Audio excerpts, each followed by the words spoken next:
한마디로 말해서 네, 오늘은 현직 서지현 검사의 용감한 폭로에 대해 말씀드리겠습니다. 김성애 보좌관의 답정너. 오늘은 플랜다스에게 이사회가 다스 주식을 안 사기로 했다는 뉴스를 분석해 보겠습니다. 이완배 기자의 경제의 속살. 오늘은 브루스 왓슨의 사코와 반제티 소개해드리겠습니다. 정선태 교수의 오늘을 읽는 책. 네, 오늘은 평창 동계올림픽과 관련한 조선일보의 사진 보도에 대해서 말씀드리겠습니다. 정상근 기자의 오늘 미디어. 김용민 브리핑. 잠시 후 시작합니다.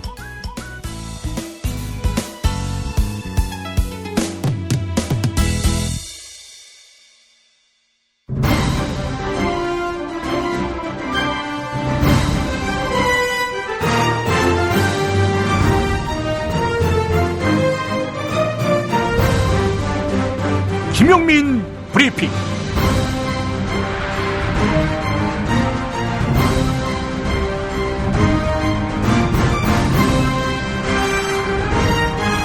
(2018년 1월 31일) 수요일입니다. 오늘은 제가 기독교 전도사로서 오프닝 멘트를 하려고 합니다. 안태근 전 검사의 성추행이 더욱 가증해 보이는 것은 그의 신앙 간증 때문입니다. 서지현 검사의 폭로도 실은 이 간증에서 비롯된 분노 때문인데요. 기독교인이 자신의 삶을 신의 뜻에 맞게 살겠다며 지난날의 허물을 회개하는 행위는 숭고합니다. 그러나 안태근 전 검사가 회개한 것은 자신의 교만 정도입니다. 구체적이지도 않지요. 그리고 서지현 검사에게 했던 성폭력은 이 폭로가 있기 전까지 거론조차 하지 않았습니다. 하나님은 회개의 자판기가 아닙니다. 교회 다닌다고, 세례 받았다고, 헌금 낸다고 과거의 주홍 같은 죄를 다 사해주지 않습니다. 마태복음 5장을 보면 피해를 끼친 당사자와의 화해가 없을 경우, 즉 용서받지 않으면 아무 소용이 없다고 돼 있습니다. 하나님은 피해자의 용서를 득한 후에 가해자로부터 회개를 받을지 말지를 판단하십니다.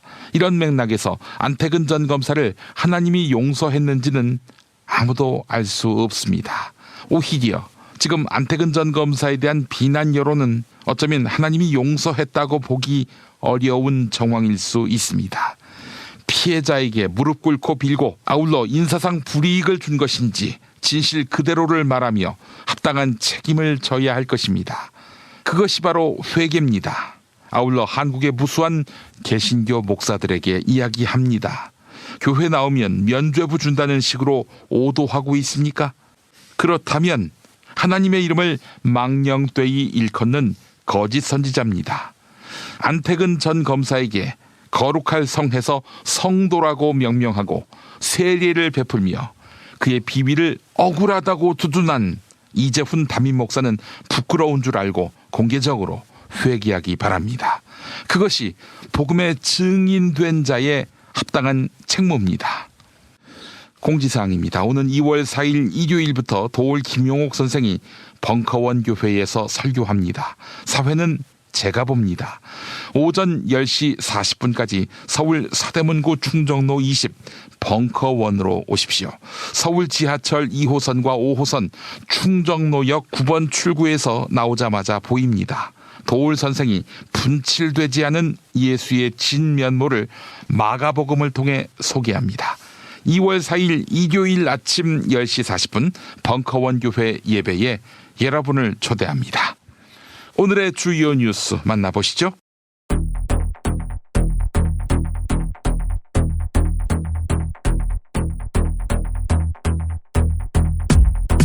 현직 검사인 서지현 검사의 성추행 피해 폭로가 파장을 일으키고 있는데요. 서지현 검사가 지금껏 겪어야 했던 성폭력 경험은 한두 건에 그치지 않았던 것으로 확인됐습니다.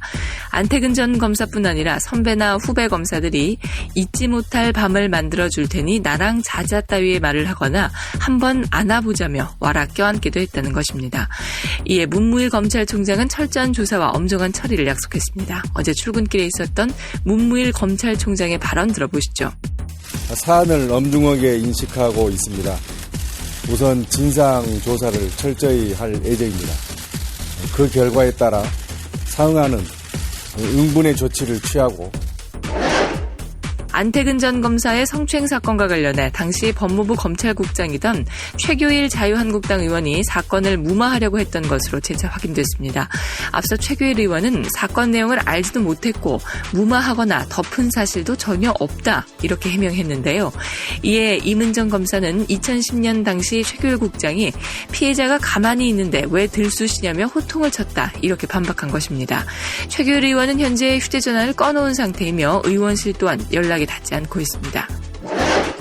이명박 전 대통령의 친형 이상득 전 의원은 MB정부 시절 국가정보원으로부터 특수활동비를 수수한 혐의를 받고 있는데요. 이상득 전 의원이 각막 이식 수술을 이유로 병원에 입원하면서 검찰 수사가 지연될 전망입니다. 측근에 따르면 이번 수술은 전신 마취가 필요하며 회복 기간은 일주일 정도 예상됩니다. 대구지방검찰청 정승면 김천지청장이 관사에서 극단적인 선택을 하려 한 정황이 포착됐습니다. 관사에서 번개탄을 피운 흔적이 발견된 것입니다. 정승면 지청장은 이명박 정부 시절 청와대 민정 2비서관실 행정관으로 파견 근무를 한 바 있는데요. 최근 정승면 지청장은 개인 비위 의혹으로 감찰을 받았다고 합니다.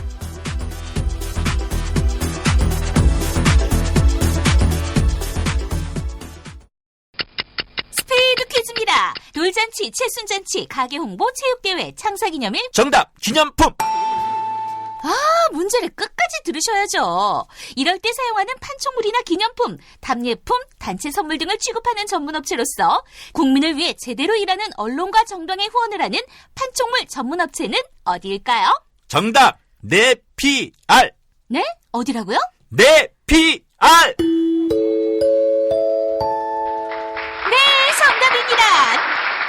판촉물이나 단체 선물이 필요할 때 이왕이면 우리 편 회사 네피아를 찾아주세요.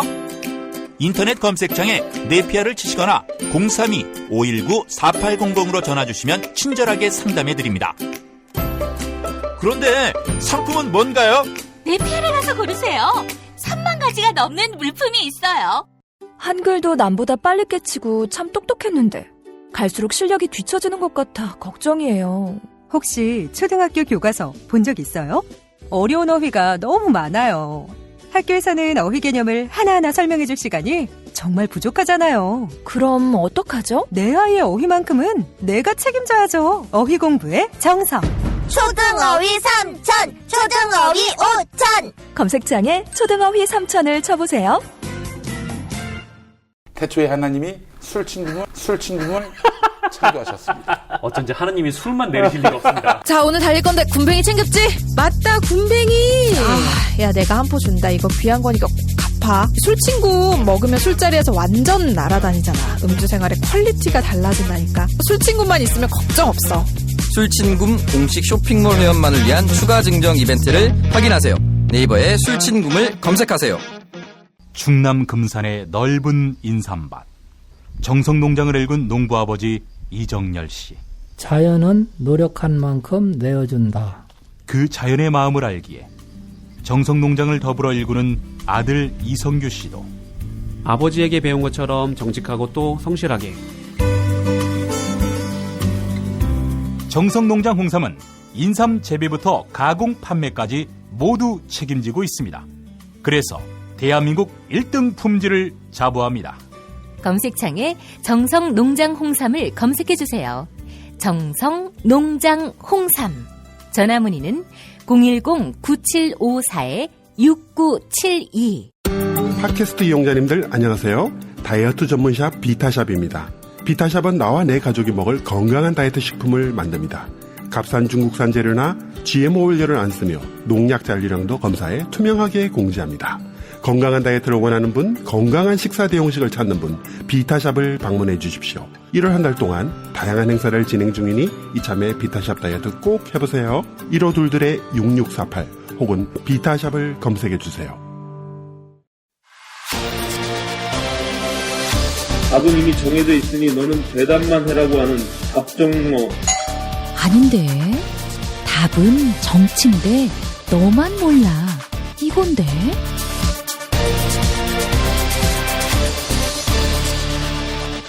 보좌관 김성회의 답정너.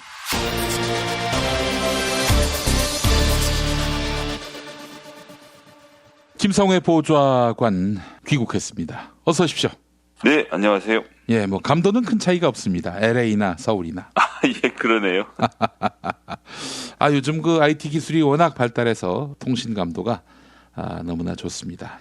그만큼 좀 사회가 투명해졌으면 좋겠는데 거꾸로 가고 있는 듯 보이고요. 이번에 안택은 성추행 사건도 그런 맥락으로 봐야 하지 않겠나라는 생각이 듭니다. 이 소식 접하셨죠?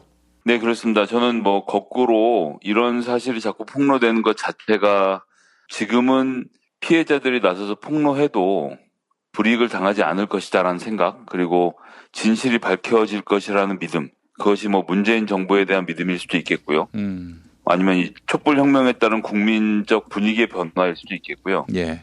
어쨌든 사건 사고가 더 많이 불거지긴 하지만 그런 것 자체가 저는 긍정적인 의미가 더 있다라고 좀 보고 있습니다. 알겠습니다. 자, 우선 그 안택은 성추행 사건 개요를 정리해 주시겠습니까? 예, 일단 현직인 서지현 검사가 검찰 내부 통신망에다가 글을 올리면서 시작이 됐는데요. 예. 글의 이제 시작을 보면 고백 1회 이제 임은정 부부장 검사의 이야기가 나옵니다. 임은정 검사는 뭐 청취자분들도 잘 알고 계실 텐데요. 검찰 내부를 개혁하기 위해서, 사실은 더 정확하게는 그냥 정직한 검사가 되기 위해서 끊임없이 싸워왔던 인물이지 않습니까? 예. 그래서 이제 그 임은정 검사에 대한 이야기로 시작을 합니다. 그래서 그 검사의 글을 아주 좋아하진 않지만 나도 용기 내어서 한번 써보겠다라고 했던 거고요. 예. 2010년 10월 30일 장례식장에서 법무부 장관을 수행하고 온 안택은 나중에 검찰국장이 됐죠. 당시에는 이제 법무부 정책기획단장이었는데요.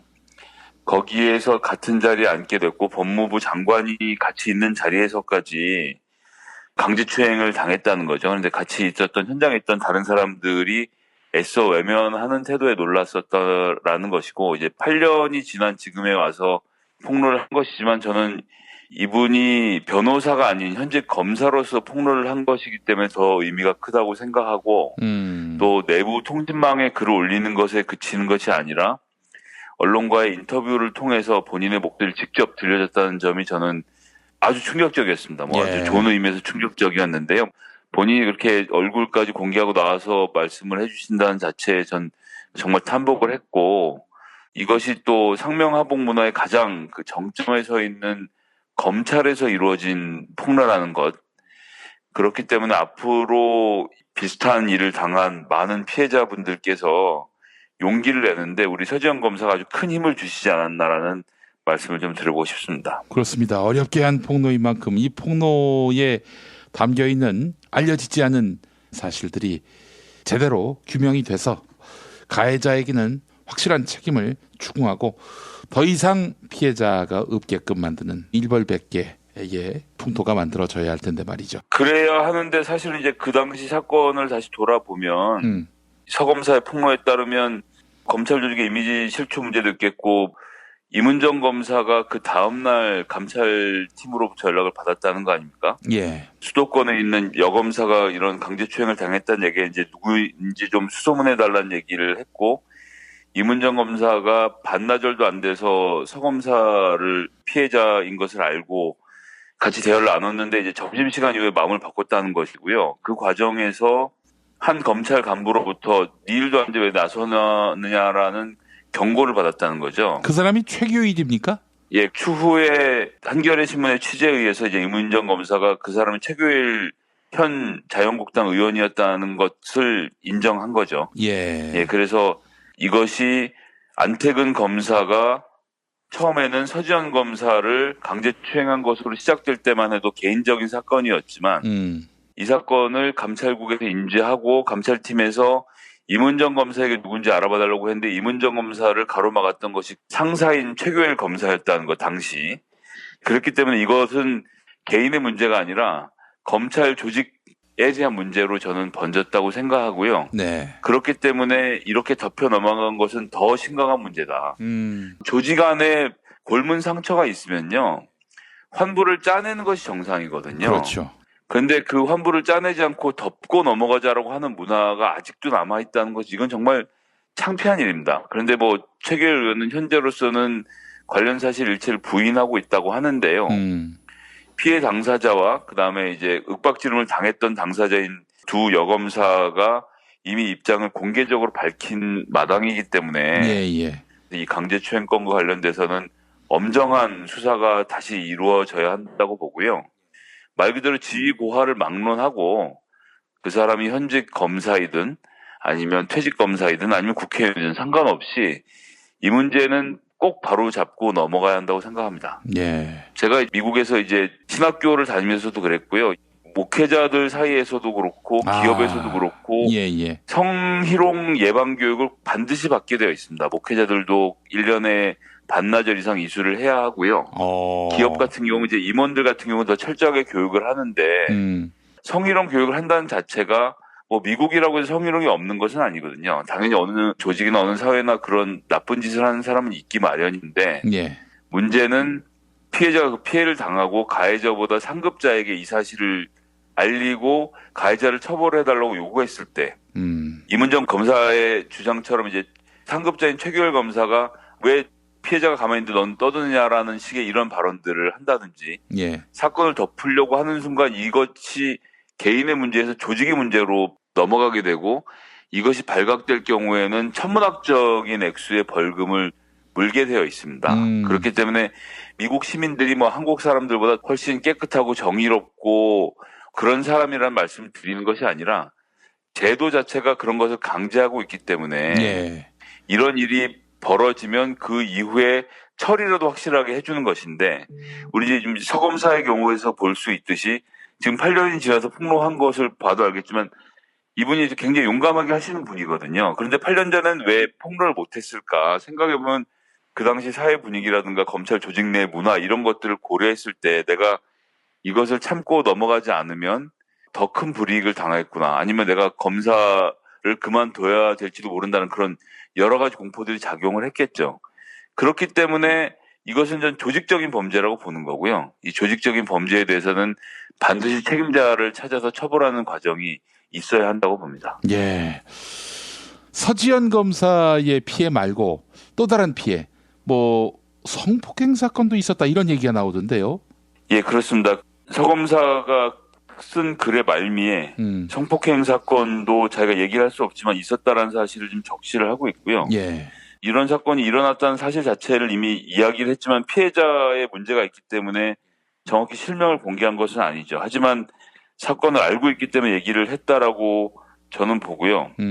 이 문제 역시도 피해자와 여러 가지 상의를 해야 되겠지만 성폭력 사건을 조사하는 곳이 검찰입니다. 그런데 그 성폭력 사건을 조사해야 되는 검사가 성폭력 사건을 저질렀다라는 사실은 정말 경악할 만한 일이거든요. 그것이 여태까지 감춰져 있었다는 것도 정말 놀라운 일이고요. 그렇기 때문에 이런 범죄가 덮여지는 집단에게 어떻게 범죄의 수사를 맡기겠습니까? 어떤 국민이 이 검사들의 수사를 믿고 검찰에 누군가를 고발하고 조치를 하겠습니까? 그렇기 때문에 저는 뭐 피해자의 인권이 최우선적으로 고려되는 가운데에서도 여하튼 이 가해자는 반드시 찾아서 처벌을 꼭 해야 한다고 생각합니다. 네, 알겠습니다.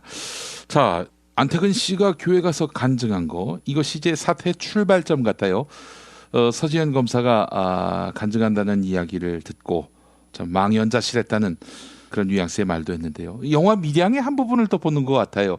피해자는 용서할 준비가 돼 있지 않은데 가해자가 내가 주님께 용서를 받았다. 이렇게 지랄하고 말이죠.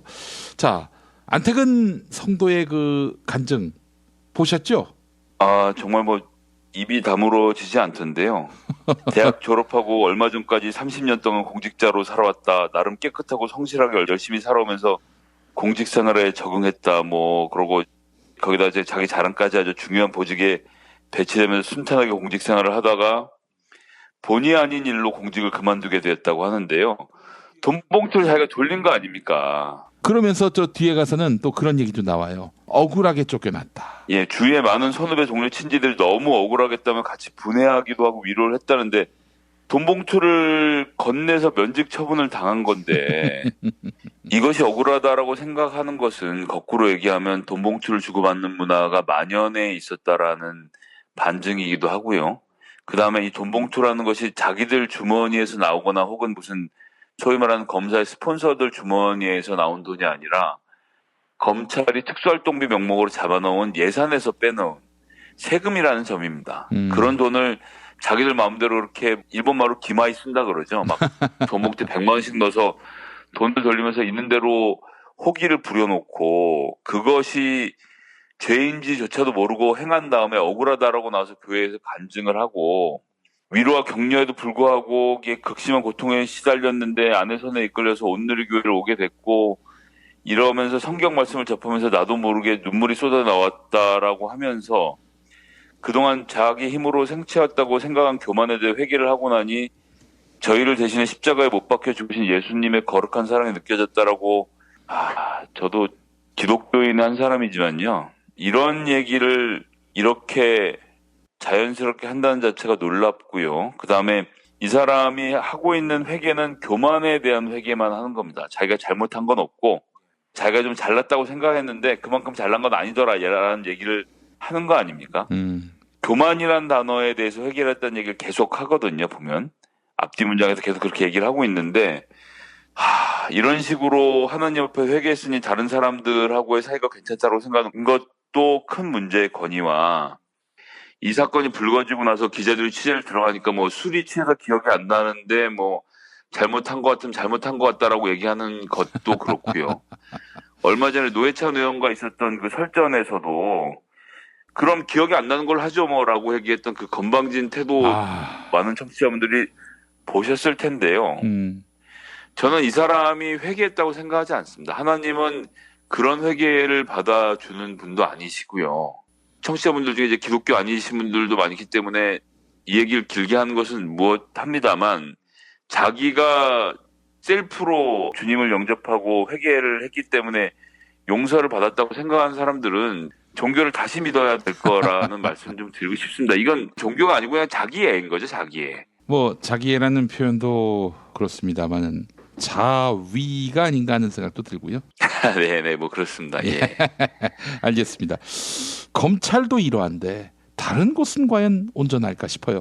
이재정 더불어민주당 의원이 미투 캠페인에 동참을 했는데 나도 그런 피해를 당한 적이 있다라는 공익 제보, 폭로 여기에 동참했는데 이 정치권에서 벌어지고 있는 성희롱 성추행 사례 적지 않을 것 같은데 혹시 아시는 게 있으십니까? 일단 이재정 변호사를 거쳐서 국회의원을 하고 있는 사실 우리나라 최고 사회 계층이라고 볼 수 있는 그런 분임에도 불구하고 이러한 성추행이 일어나고 성희롱이 일어난다는 자체가 저는 사실은 참담한 기분이고요. 이렇게 고위직에 있는 여성들도 이러할진데 여성 노동자들 경우에는 정말 얼마나 힘들고 고난에 찬 생활을 하고 있을까라는 걱정이 좀 먼저 앞서고요. 국회는 뭐 아시다시피 국회의원들끼리의 그런 일은 뭐 제가 알 수 없는데 이제 보좌진들은 사실 이제 남녀 같이 일을 하는 경우가 많이 있어서 다른 곳보다는 뭐랄까요 그 직장의 이동이 자유롭기도 하고 또 워낙 말들 잘하고 논리 정연한 사람들이 많이 다니는 직장이라서 저는 다른 직장에 비해서는 성희롱 사례들이 많지 않다라고 생각했었는데 그 뭐 대나무 숲에서도 그렇고 같이 일하는 여성 동료들로부터 간간히 그런 말을 듣게 됩니다. 뭐 이제 참고 넘어가는 경우들이 많다라고 얘기를 하는데 사실은 뭐 그것이 뭐 국회 보좌관이다 뭐다를 떠나서 우리나라가 다른 나라에 비해서도 이런 성희롱이나 특히나 술 먹고 회식하면서 은근슬쩍 껴안고 이러는 것이 심각한 문제가 있는 것은 뭐 누구나 알고 있는 것 아니겠습니까? 좀 이런 문화의 개선도 저는 이번 기회에 좀 이루어져야 되지 않을까라는 말씀을 좀 드리고 싶습니다. 네, 뭐 구체적인 사례를 소개하기는 좀 주저되시는 거군요. 네, 뭐 그렇기도 하고 제가 정확하게 알고 있는 거는 아니라서요. 알겠습니다. 근데 중요한 것은 요새 뭐 성희롱 성추행에 대해서 사회가 민감하게 반응하는 것뿐이지 성희롱 성추행 성폭행은 우리나라 여성들에게 있어서는 일상사나 다름없다라고 봐도 무리는 아니겠고요. 어렸을 때부터 뭐 바바리만부터 시작해서 사실은 우리나라에서 여성으로 살아간다는 것 정말 힘든 일이고 정말 대다수 여성들이 어떤 형태로든 직장에서든 여러 관계에서 이성으로부터 그런 희롱을 당하거나 성추행을 당해왔던 사실들이 존재해온 것이 엄연한 사실이기 때문에 절대 간과해서 안 되는 문제라고 보고요. 하지만 또 거꾸로 말씀드리고 싶은 것은 서지현 검사의 오늘 이 용감한 폭로, 저는 이것이 큰 파문을 일으킬 것이라고 생각합니다. 파문은 말 그대로 잔잔한 호수에 돌을 하나 던졌을 때 그 원형이 점점 퍼져나가면서 널리까지 이야기가 전해지는 것 아닙니까? 그렇기 때문에 지금까지 숨지기였던 피해자분들이 서지현 검사를 통해서 용기와 힘을 얻으셨으면 좋겠고요. 그리고 직장 후배에게 또는 아는 사람들에게 혹은 모르는 사람에게 가해자로 살아왔던 사람들이 이번 일을 계기로 불안한 마음에 떨기를 전 바라고요. 그리고 문재인 정부의 등장 혹은 뭐 촛불혁명의 완성 어느 쪽으로 보아도 좋지만 어쨌거나 잘못된 것을 바로잡겠다라는 사회 분위기가 저는 이러한 용감한 폭로를 이끌어냈다라고 생각을 하기 때문에 이 한 건에서 그치지 않고 앞으로 더 일파만파 파문이 번져갈 것으로 보고요. 그런 과정을 통해서 또 한번 우리 사회가 도약할 수 있는 계기가 되지 않을까라는 생각을 좀 해봅니다. 예. 자, 마지막으로 최교일 의원을 품고 있는 자유한국당.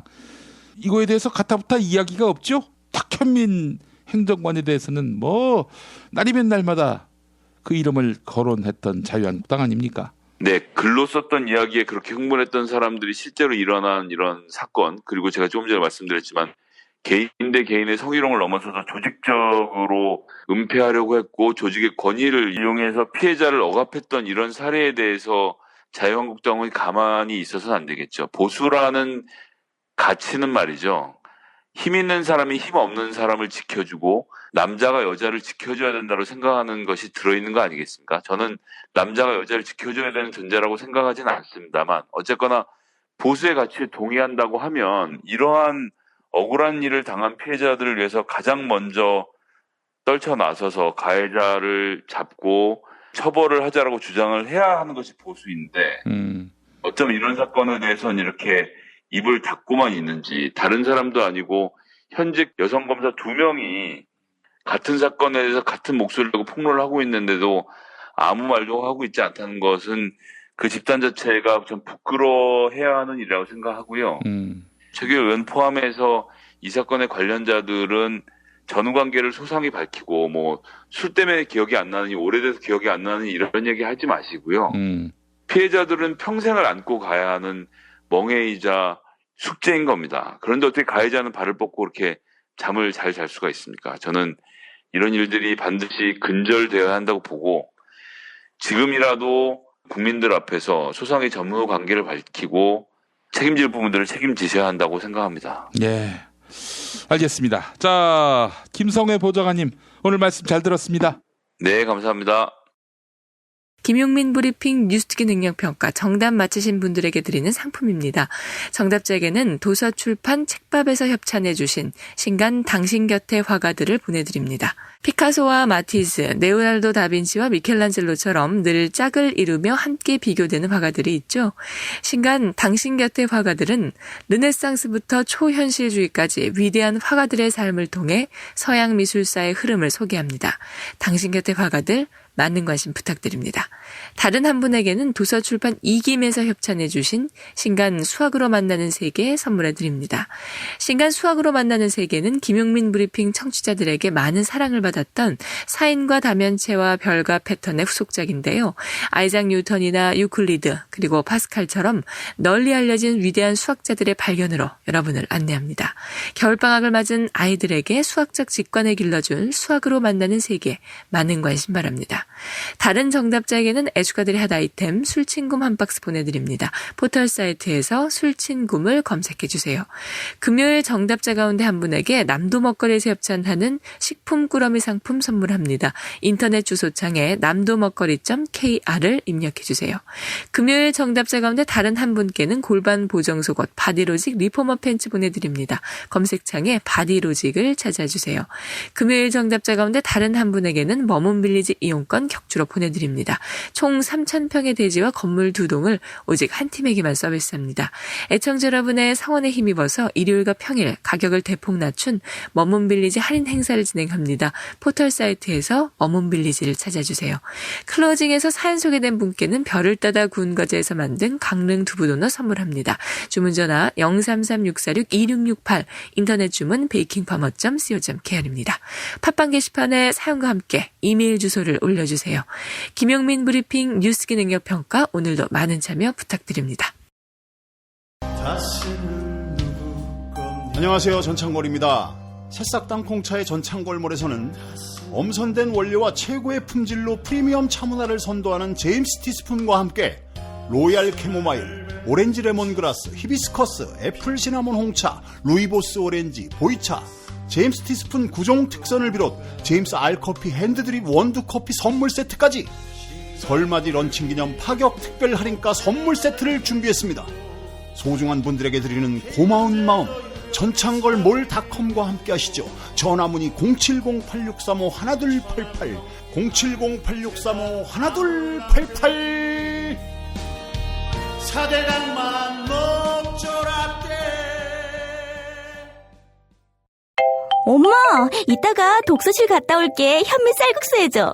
여보, 우리 남도 여행 갔을 때 먹었던 나주곰탕 생각난다. 알았어. 내가 남도 먹거리 쇼핑몰에서 한 방에 해결하지. 남도 먹거리 쇼핑몰의 국민건강 프로젝트. 전통 방식 그대로 100% 한우 나주곰탕과 현미 쌀국수로 가족의 건강을 책임집니다. 남도 먹거리의 특판 4종 세트를 만나보세요. 다음 포털에서 남도 먹거리를 검색하시거나 주문 전화 1544-1669 1544-1669로 전화주세요. 심심할 땐 좀 봐라. 피곤할 땐 짜증날 땐 좀 봐라. 배고플 땐 좀 봐라. 화가 날 땐 우울할 땐 좀 봐라. 좀 봐라. 좀 봐라. 좀 봐라가 뭔데? 유튜브에서 좀 봐라를 검색해봐. 무료로 웹 애니메이션을 볼 수 있는 채널 좀 봐라 TV. 소래 좌우지 장지지지 이정현입니다. 중상.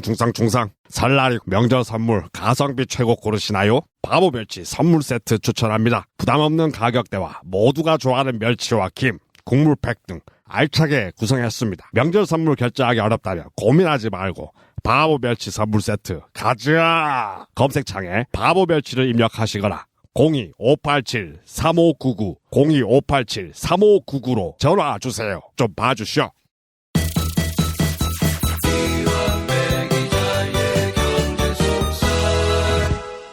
민중의 소리 이완배 기자 만나겠습니다. 이완배 기자님. 네, 안녕하십니까. 자, 오늘 어떤 얘기 준비하셨습니까? 예, 오늘은 아주 간단한 주식 공부를 좀 해보려고 합니다. 아, 예. 이제 오늘 드리려는 이야기는 주식 투자를 하시는 분들은 굉장히 쉬운 이야기인데요. 주식을 안 하시는 분들은 좀 어렵게 들리는 이야기입니다. 사실은 살면서 전혀 몰라도 되는 이야기인데 지금 플랜다스의 개라는 게 꾸려지고요.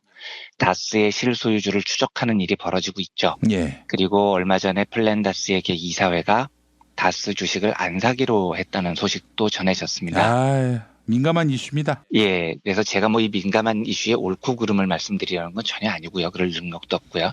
다만 요 뉴스를 좀 이해해 보자는 겁니다. 그래서 이해하기 위해서는 아주 약간의 주식에 대한 지식이 필요해요. 그러니까 그 공부를 해보려는 거니까 가벼운 마음으로 들어주시면 좋겠습니다. 예. 일단 뉴스를 한번 정리해 보겠습니다. 다스의 주식을 사서 내부 자료를 검증해 보자라는 취지로 플랜다스에게 모금 운동이 벌어졌죠. 국민재산 되찾기 운동본부가 주도를 해서요. 예. 3주 만에 150억 원이 모금이 됐고, 그런데 운동본부의 이사회가 25일 이 돈을 주식 구입에 쓰지 않기로 결정했다라는 거였습니다. 예. SBS 보도 내용을 보면 이사회가 그런 결정을 한 이유는 다스 주식을 샀다가 나중에 다시 팔아서 돈을 돌려주려고 했다는 건데, 다스 같은 비상장 주식은 휴지가 되기 딱 좋다라는 이유인 거죠. 예. 지금 이제 다스 상황을 보면 외형상 소유주가 이상은, 실소유주는 이명박으로 의심이 되는 건데, 예. 두 사람 다 탈탈 털릴 가능성이 있고, 소유주가 털리면 결국 회사가 부도가 나는 것 아니냐. 주식은 휴지가 될 거고, 모금운동에 참여한 분들은 돈을 다 날린다. 이런 우려 때문이라는 겁니다. 예. 여기에 대해서 안원구 사무총장이 26일에 그 모 라디오 방송에 출연해서 이렇게 이야기를 합니다. 혹시 부도가 나서 휴지 조각이 되면 어떻게 하냐 하던데 이 회사가 총 자산이 9,200억 원이고 부채가 6,300억 원 정도밖에 안 된다. 순자산이 3,000억 원이 된다. 이런 회사가 망했다고 해서 주식이 휴지 조각이 되는 게 절대 아니다. 그래서 이거는 단순하게 부도 나면 휴지 조각 된다. 이런 아무것도 모르는 단순한 생각을 하면 안 된다. 이렇게 주장을 했습니다. 예. 요 이야기가 조금 어려운데요. 요 문장을 이해하는 게 오늘의 과제입니다. 어느 쪽 말이 맞느냐? 이건 그때그때 다릅니다. 어떤 회사가 부도가 났을 때 주식이 휴지 조각이 될 수도 있어요. 근데 오히려 노다지가 될 수도 있습니다. 근데 다스는 어떤 경우냐? 요 경우에는 안원구 총장 말이 맞는 것 같습니다. 휴지 조각은 절대 되지 않을 것 같아요. 그러니까 이걸 이해하기 위해서는 주식이 싸다, 비싸다라고 표현하는 게 무슨 의미인지를 알아야 됩니다. 왜냐하면 주식이라는 건 원래 싼 걸 사서 비쌀 때 파는 게 핵심입니다. 비싼 걸 사서 쌀 때 팔면 손해가 나죠. 그래서 주식 투자를 잘한다는 핵심 능력은 도대체 뭐가 싼 주식이냐라는 걸 찾는 능력에 있습니다. 그럼 이제 예를 들어보겠습니다. A라는 주식 가격이 10만 원이에요. B라는 주식 가격은 1만 원밖에 안 합니다. 뭐가 싼 주식이죠? 라고 물어보면 당연히 처음 듣는 분들은 야 그게 질문이냐? 10,000원짜리가 더 싸지 10만 원에 비해서 10분의 1인데 이렇게 생각을 할 수 있죠. 그러면 질문을 바꿔보겠습니다. 최고급 스마트폰이 10만 원입니다. 그리고 이쑤시개 하나에 10,000원입니다. 이번엔 어느 게 싼가요? 이 경우도 이쑤시개가 더 싼 건가요? 그러니까 야 이쑤시개 하나에 10,000원밖에 안 해. 그런데 최고급 스마트폰은 10만 원이나 한다. 와 이쑤시개가 10분의 1밖에 안 되니까 더 싸다. 이렇게 말할 수는 없는 거죠. 이건 말도 안 되는 소리인 거죠. 예. 이쑤시개 하나에 왜 10,000원이나 하냐고요. 이건 오히려 너무 비싼 겁니다. 반대로 최고급 스마트폰이 10만 원밖에 안 하면 이건 정말 싼 거죠. 그러니까 이 경우처럼 어떤 물건 혹은 어떤 주식이 싸다 비싸다를 판단할 때는 그냥 가격만 보고 결정하는 게 아닙니다. 그 물건의 가치에 비해서 가격이 싸냐 비싸냐를 판단을 해야 됩니다.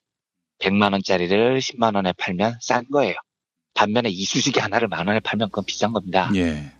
그래서 어떤 주식이 싸다 비싸다 이야기를 할 때는 거래되는 가격이 중요한 게 아니고요. 그 기업의 실제 가치가 얼마냐, 그 기업이 최고급 핸드폰이냐 아니면 이쑤시개밖에 안 되느냐 이걸 따져봐야 되는 겁니다.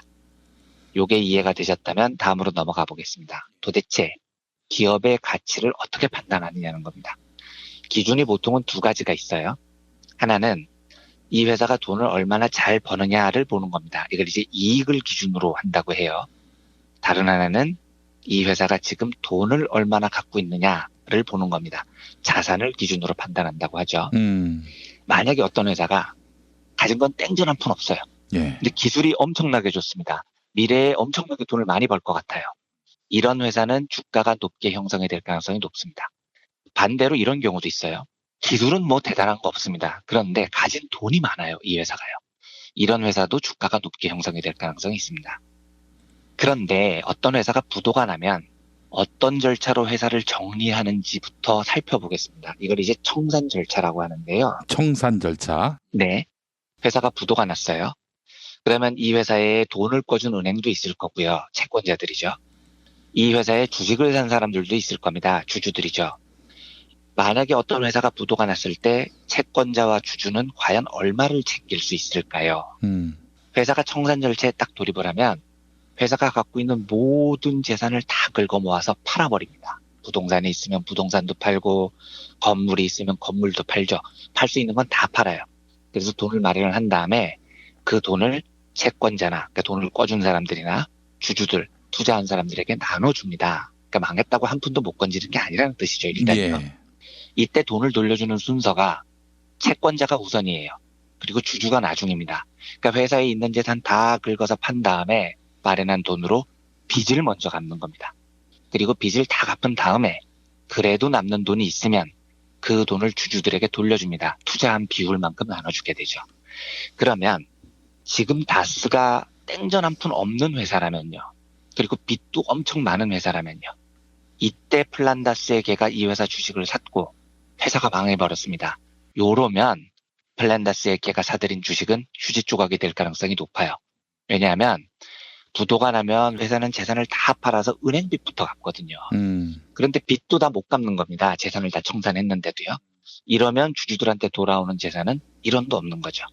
근데 반면에 지금 다스가 돈이 엄청 많아요.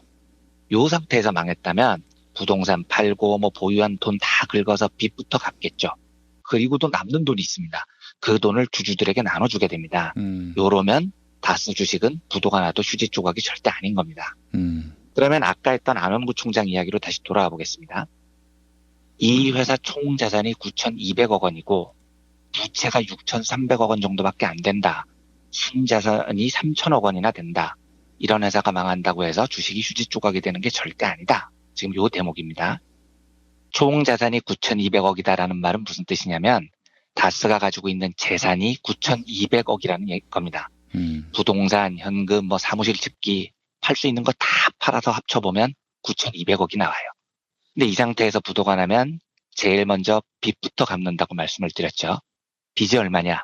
6,300억입니다. 어라? 회사 재산이 9,200억인데 빚은 6,300억이에요. 빚부터 다 갚아도 2,900억이 남는 겁니다. 안원구 총장은 3,000억 정도라고 이제 말씀을 하시던데요. 계산하기 좋게 3,000억이라고 하겠습니다. 예. 회사가 부도가 나고 회사 재산으로 빚을 다 갚아도 3,000억이 남으면 이 3,000억을 주주들에게 돌려주게 됩니다. 그러니까 이 경우에는 다스가 부도가 나도 주식이 휴지 조각이 될 리가 없다는 안원구 총장 말이 맞는 거죠. 문제는 손해를 볼 수는 있어요. 휴지 조각은 아니더라도요. 플랜다스의 걔가 마련한 돈이 150억 원입니다.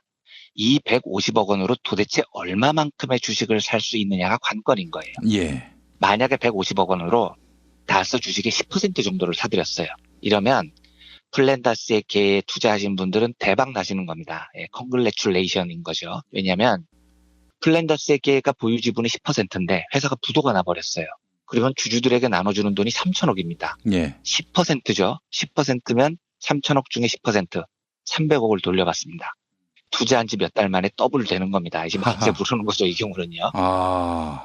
반면에 플랜다스의 계에서 모은 돈 150억으로 다스 전체 주식의 5%만 샀습니다. 이러면 본전이에요.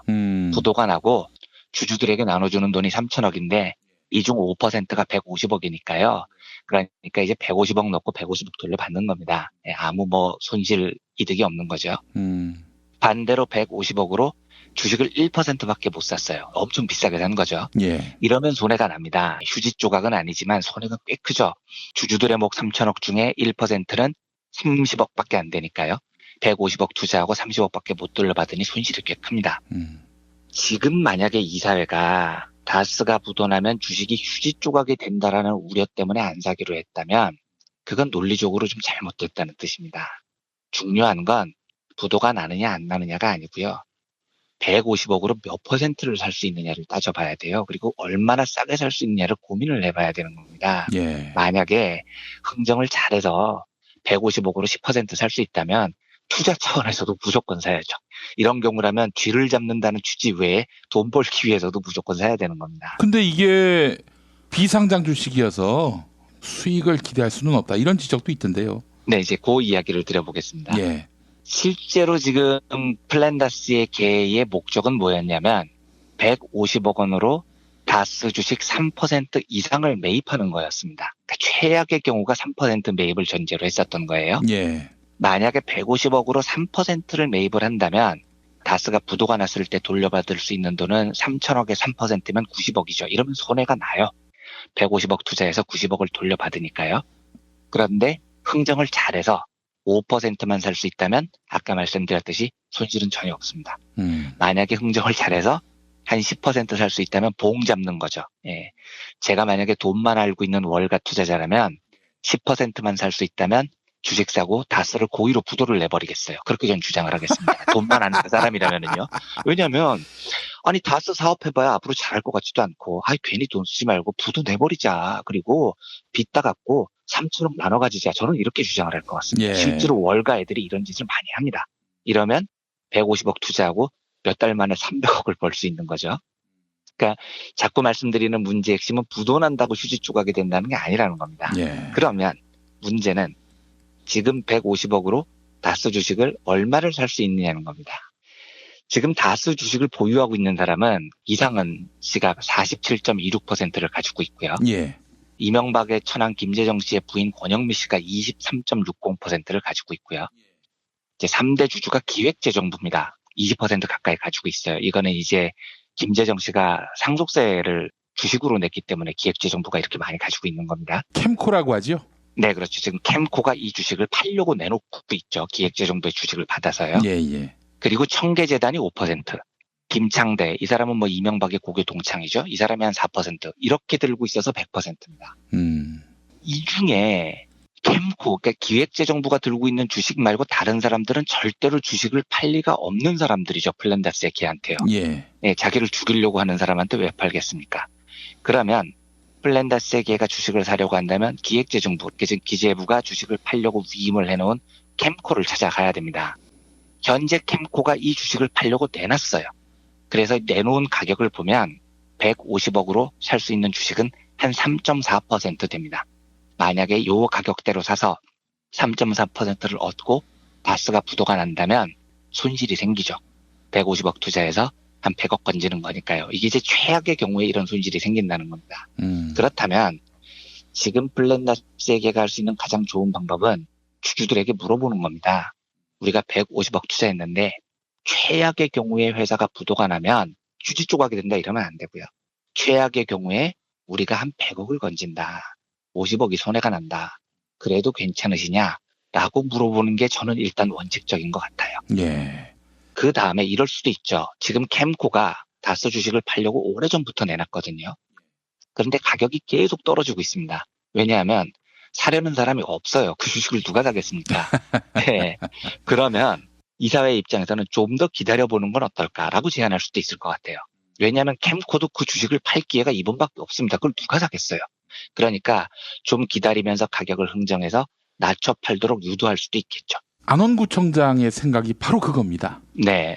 예. 그래서 어차피 캠코도 팔 곳이 없기 때문에 가격은 더 떨어질 테니까 요거를 조금만 더 기다리면 한 5% 이상 살 수 있을 것 같습니다. 제 생각에는 흥정을 한다면요. 예. 이러면 그 회사가 부도가 나고 하늘이 뒤쪽나도 돈 넣으신 분들은 손해를 보지 않습니다. 오히려 흥정을 조금 잘해서 한 6%나 7% 정도 건지면 에브리바디 해피한 겁니다. 투자하신 분들은 무조건 수익이 나게 돼 있습니다. 제가 이제 오늘 이 얘기를 길게 드린 이유는 이 운동본부가 내린 결정이 옳다 그르다 이 이야기를 드리려는 게 아닙니다. 예. 지금 논쟁이 되고 있는 이유가 만약에 주식을 사지 않으려고 한 이유가 부도가 나면 휴지 조각이 될 것이다 라는 주장이라면 그건 논리적으로 맞지 않는다는 말씀을 드리고 싶은 겁니다. 그러니까 조금만 더 싸게 사면 기다리면 이익이 될 수도 있고 아니면 지금 상태로라도 최악의 경우에 한 70% 정도는 건집니다. 이걸 투자자들에게 제대로 알리는 게 저는 옳지 않을까 싶어요. 휴지 조각이 된다라고 이야기를 하는 것보다는 예. 이런 것들이 전달이 돼야 될 것 같다는 차원에서 어느 쪽이 옳으냐는 저는 뭐 사실 잘 모르겠고요. 사실관계와 다름에 대한 부분을 청취자분들께 전달해드리고 싶어서 또 뭐 모처럼 주식 공부를 하는 셈치고요. 그래서 오늘은 다스 주식에 관한 이야기를 한번 정리를 해봤습니다. 예. 한마디로 얘기해서 휴지 조각이 된다는 이사회의 상황 판단은 잘못됐다. 이렇게 요약할 수 있겠군요. 예, 그럴 리는 없습니다. 절대로 그런 일은 벌어지지 않습니다. 예. 근데 안원구청장이 했던 말 중에 이런 게 있어요. 이명박 관계인들의 주식이 만약에 차명 소유된 것이고 말하자면 MB가 주인인 걸로 드러나면은 그 주식의 의결권은 모두 상실된다. 네, 그렇죠. 따라서 플랜다스의 개로 확보한 그 지분이 대주주가 될 수도 있다. 이렇게 이야기하던데 어떻게 보세요? 최대 주주까지는 모르겠고요. 예, 상당한 규모의 대주주가 될 수는 있을 것 같습니다. 그러니까 기획재정부는 지금 이거는 주식을 물납으로 받은 거기 때문에 기획재정부가 주주다라고 말할 수는 없는 것이고 그렇다면은 그 나머지 지분은 다 이명박 관계인들의 지분, 차명 소유로 의심되는 지분인데 그러면은 플랜다스에게가 대주주가 되는 것 아니냐? 아마 그 논쟁에서 핵심은 권영미 씨 지분일 거예요. 왜냐하면 권영미 씨는 상속세를 냈지 않습니까? 예. 그렇기 때문에 상속세를 낸 23.6% 남은 것까지 사실은 실소유주가 이명박이다라고 하면 예. 안 총장님 말씀대로 3%로도 최대 주주가 될 수 있을 것 같고요. 권영미 씨가 상속세를 냈다는 건 이건 내 재산이다라고 생각을 하는 시그널일 수도 있어서 다른 것들은 전부 다 이명박 차명 재산이고 실권이 되더라도 권영미 씨만큼은 이게 내 재산이라고 주장을 한다면 2대 주주 정도는 될 수 있겠죠. 근데 권영미 씨가 냈다는 물납했다는 그 세금도 실은 그거를 물납할 이유가 없고 진짜 자기가 이익을 우선시한다면은 그렇게 할 여지는 전혀 없고 도리어 이번에 그 물납 자체는 MB에게 최대 이익이 될 수 있는 그런. 저도 그럴 가능성이 높다고 봅니다. 근데 이제 이까지 들어가면 너무 복잡해지고 이미 그 바스베이에 대해서도 많이 설명을 해주셨으니까 생략을 할 텐데 예. 안원구 총장님이 3%로 최대 주주가 될 수 있다고 드린 이야기는 가능성이 아예 없는 이야기는 아닙니다. 대신 이제 조금 복잡한 상황들을 좀 더 체크를 해봐야 되는 일이긴 하죠. 알겠습니다. 오늘 모처럼 귀에 쏙쏙 들어오는, 전에도 귀에 쏙쏙 들어왔습니다만 오늘은 특히 더 귀에 쏙쏙 들어오는 말씀이었습니다. 네, 민중의 소리 이완배 기자와 함께했습니다. 고생하셨습니다. 네, 감사합니다. 부모님의 생신 또는 기념일에 아주 특별한 선물을 준비하고 계십니까? 부모님의 소중한 일생을 되돌아볼 수 있는 기억의 책을 선물해보세요. 부모님의 어린 시절부터 젊은 시절 그리고 노년에 이르기까지 그 누구보다 치열하게 살아온 삶의 여정을 한눈에 모아볼 수 있도록 최고 100장까지 들어가는 사진첩과 더불어 기자들이 직접 인터뷰를 통해 작성하는 생애사까지 더해져 오직 부모님만을 주인공으로 하는 세상에 다시 없을 고품격 기억의 책을 10년 노하우로 특별 제작해드립니다. 200페이지 분량 12권에 2부까지 함께 드리는 구성으로 440만 원에 모십니다. 한평생 가족을 위해, 자녀를 위해 헌신해 오신 부모님. 아주 오래 기억에 남을 뜻깊은 선물. 지금 신청해 보시죠. 평범한 사람들의 아주 특별한 기록. 기억의 책 만민보. 문의전화 1877-1419 1877-1419 민중의 소리.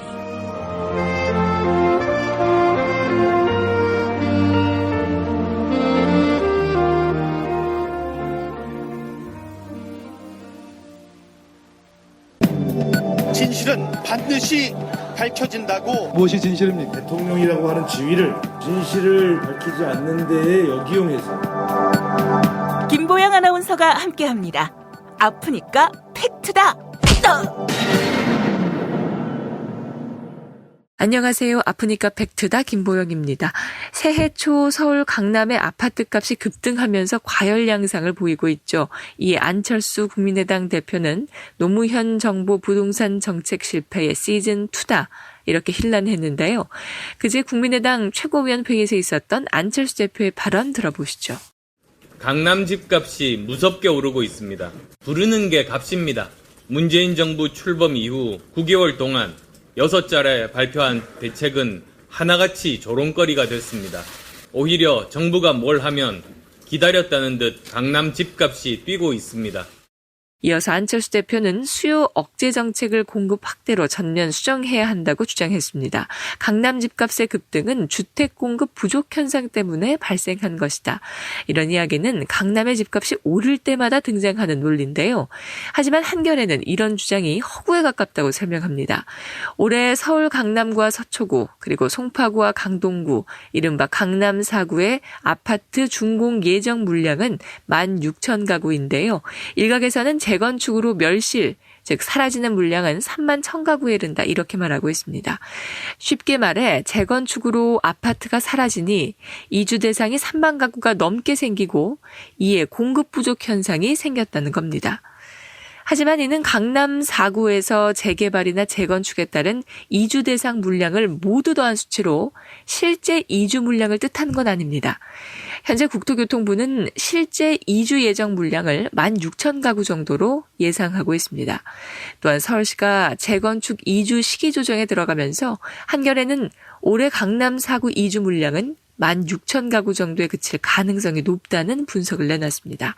특히 한겨레는 투기 심리가 시장을 지배하는 과정에서 공급 확대 신호는 집값 폭등에 또 다른 뇌관이 될 수 있다 이렇게 지적합니다. 또한 강남을 대체할 목적으로 분당과 판교를 조성했지만 공급을 늘렸다고 강남 집값이 안정됐다는 증거는 없다 이렇게 덧붙였네요. 지금까지 아프니까 팩트다였습니다.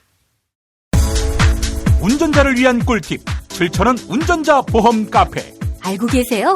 교통사고가 나면 형사합의금, 벌금, 변호사 비용 이거 자동차 보험에서는 보장 못해요.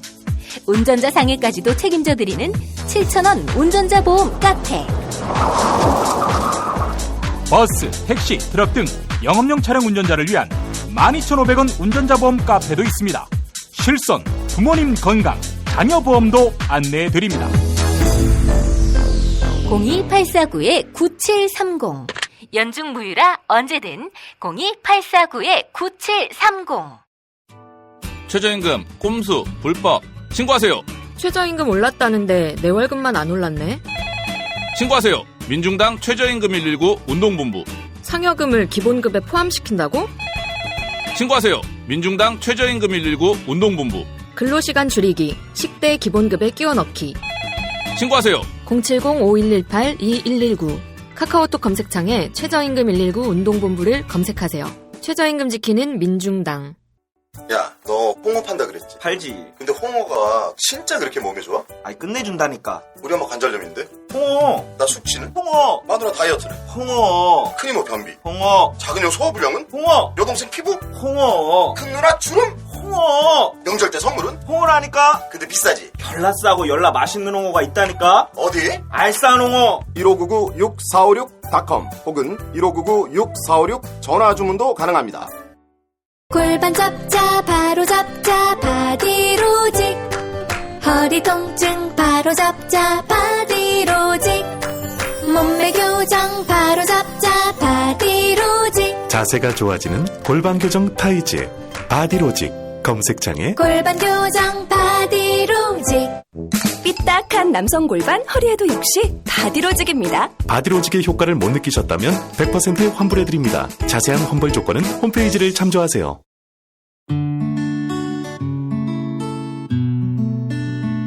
당신과 내가 좋은 나라에서 그 정의로운 나라 그곳에 산다면 난 그냥 좋아서 웃기만 할 거예요. 당신의 뉴스 보좌관 김용민 브리핑.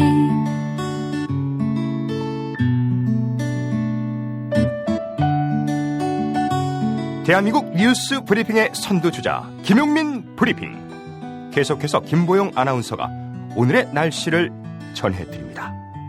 날씨를 전해드립니다. 오늘부터 한파가 잠시 물러나고 예년 기온을 되찾겠습니다. 아침 기온 서울 영하 6도, 대전 영하 6도, 광주 영하 5도, 대구 영하 4도를 나타내겠습니다. 낮 기온은 서울 1도, 춘천 2도, 전주 4도, 부산 6도를 나타내겠고요. 미세먼지 농도는 중부지방 한때 나쁨, 남부지방은 보통 단계를 나타낼 전망입니다. 여기는 대한민국 브리핑 1번지 김용민 브리핑입니다.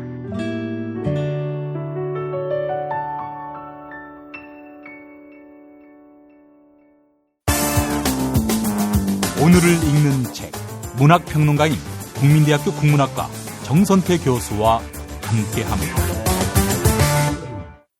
국민대학교 한국어문학부 국어국문 전공 지금 순천에 계시는 정선태 교수님 나와 계시죠?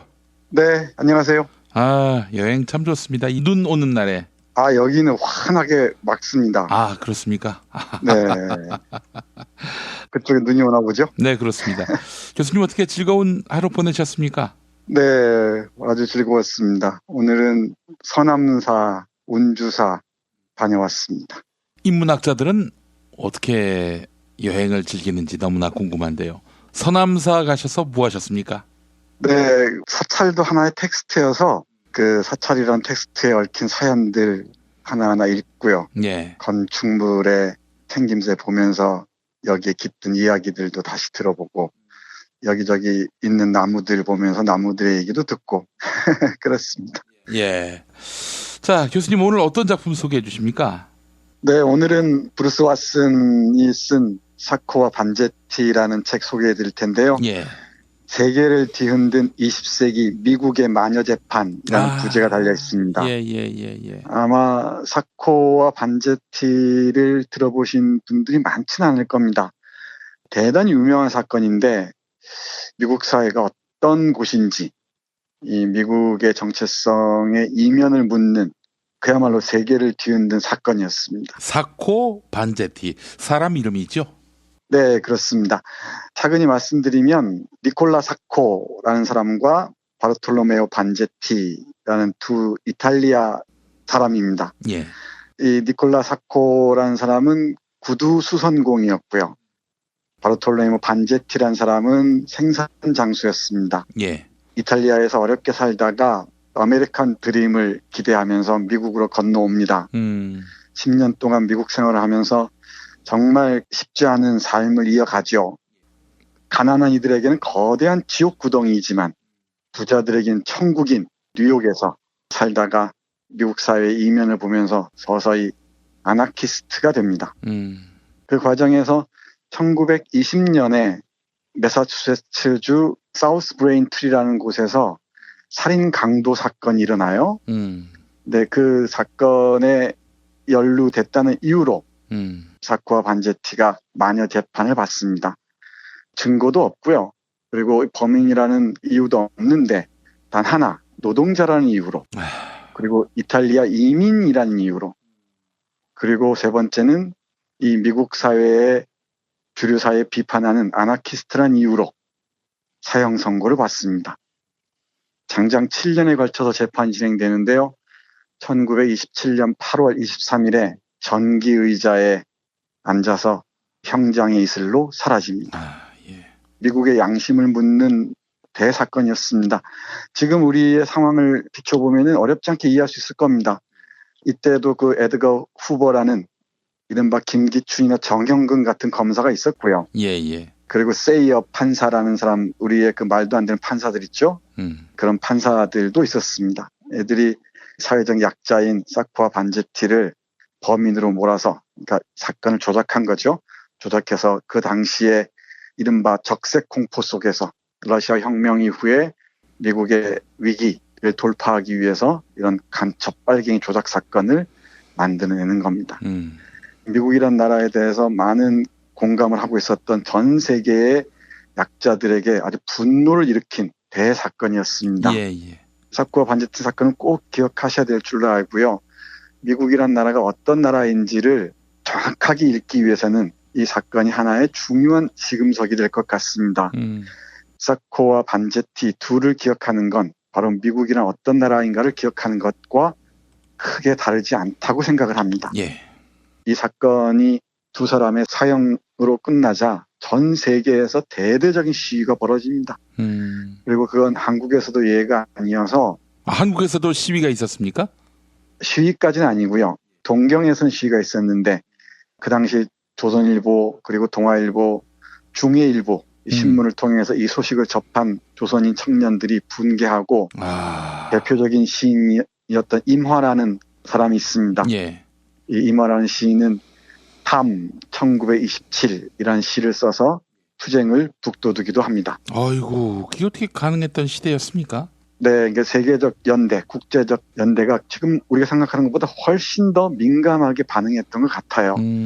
그게 한국 문학사의 빛나는 부분이기도 합니다. 탐 1917이라는 시는 1927년 흐림 이런 뜻인데 사코와 반제티 사건, 이 처형당했다는 소식을 듣고 일필휘지 그 시로 옮긴 그런 작품입니다. 중국에서는 바징이라는 작가가 프랑스에서 이걸 직접 경험을 하고 나의 눈물이라는 소설로 쓰기도 합니다. 뿐만 아니라 전 세계적으로 대대적인 시위가 일어나고요. 그리고 음악가들, 화가들, 소설가들, 그리고 아인슈타인을 비롯한 세계 지성들, 수많은 사람들이 사코와 반제티를 통해서 미국을 비판하고 그리고 정의를 위한 새로운 길을 어떻게 열어가야 할지 함께 연대하는 대장관이 펼쳐집니다. 사코와 반제티 사건을 안다는 것은 미국을 우두머리로 하는 자본주의 사회의 이면을 읽는 것이기도 하고요. 그 과정에서 억압받는 사람들, 약자들과 세계 양심적인 지성들, 예술가들이 어떻게 연대했는지를 볼 수 있는 하나의 중요한 좌표가 될 것이라고 생각을 합니다. 이 사코 반제티 사건의 과정들을 정말 리얼하게 생생하게 그리고 있는 책이 바로 이 책입니다. 우리 청취자 여러분들 꼭 읽어주셨으면 좋겠습니다. 그리고 외국인 노동자들이 자본주의의 세계적 운동에 따라서 어쩔 수 없이 많이 와 있지 않습니까? 예. 200만이 넘는 외국인 노동자들이 들어와 있는데 이 외국인 노동자들에 대한 보이지 않는 차별 또는 보이는 차별들이 어떤 식으로 저질러지고 있는지 또 이 책을 하나의 반면 교사로 해서 봤으면 좋겠습니다. 예. 시간만 허락한다면 정말 많은 부분을 읽어드리고 싶은데요. 제가 몇 군데만 여러분과 함께 하도록 하겠습니다. 예. 반제티가 생선장수 반제티가 법정에서 마지막 진술한 부분 읽어보겠습니다. 그래서 나는 이렇게 말합니다. 나는 개나 뱀에게 구차하게 빌지 않을 것입니다. 저지르지 않은 죄로 고통받아야 했던 것들에 대해서. 그러나 나는 내가 저지르지 않은 죄로 고통받아야 했다는 걸 분명히 압니다.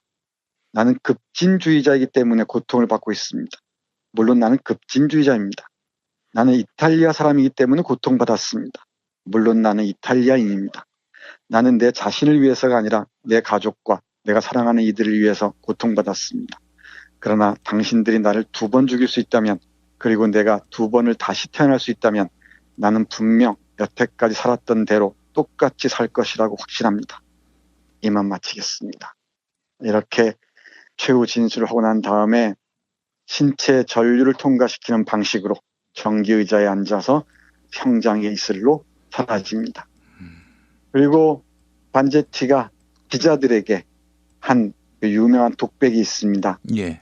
불의한 세계에 정하는 게 무엇인지 알 수 있는 아주 명문으로 남아 있습니다. 잠깐 읽어드리겠습니다. 이런 일이 없었다면 나는 길거리에서 무시당하면서 내 삶을 살다 마쳤을 것이다. 내세울 것 없고 이름 없는 실패자로 죽었을 것이다. 이제 우리는 실패자가 아니다. 이것은 우리의 삶이요, 우리의 승리이다. 평생 살아오는 동안 우리는 우리가 지금 죽어가면서 하고 있는 일을 해내리라고 기대하지 못했다.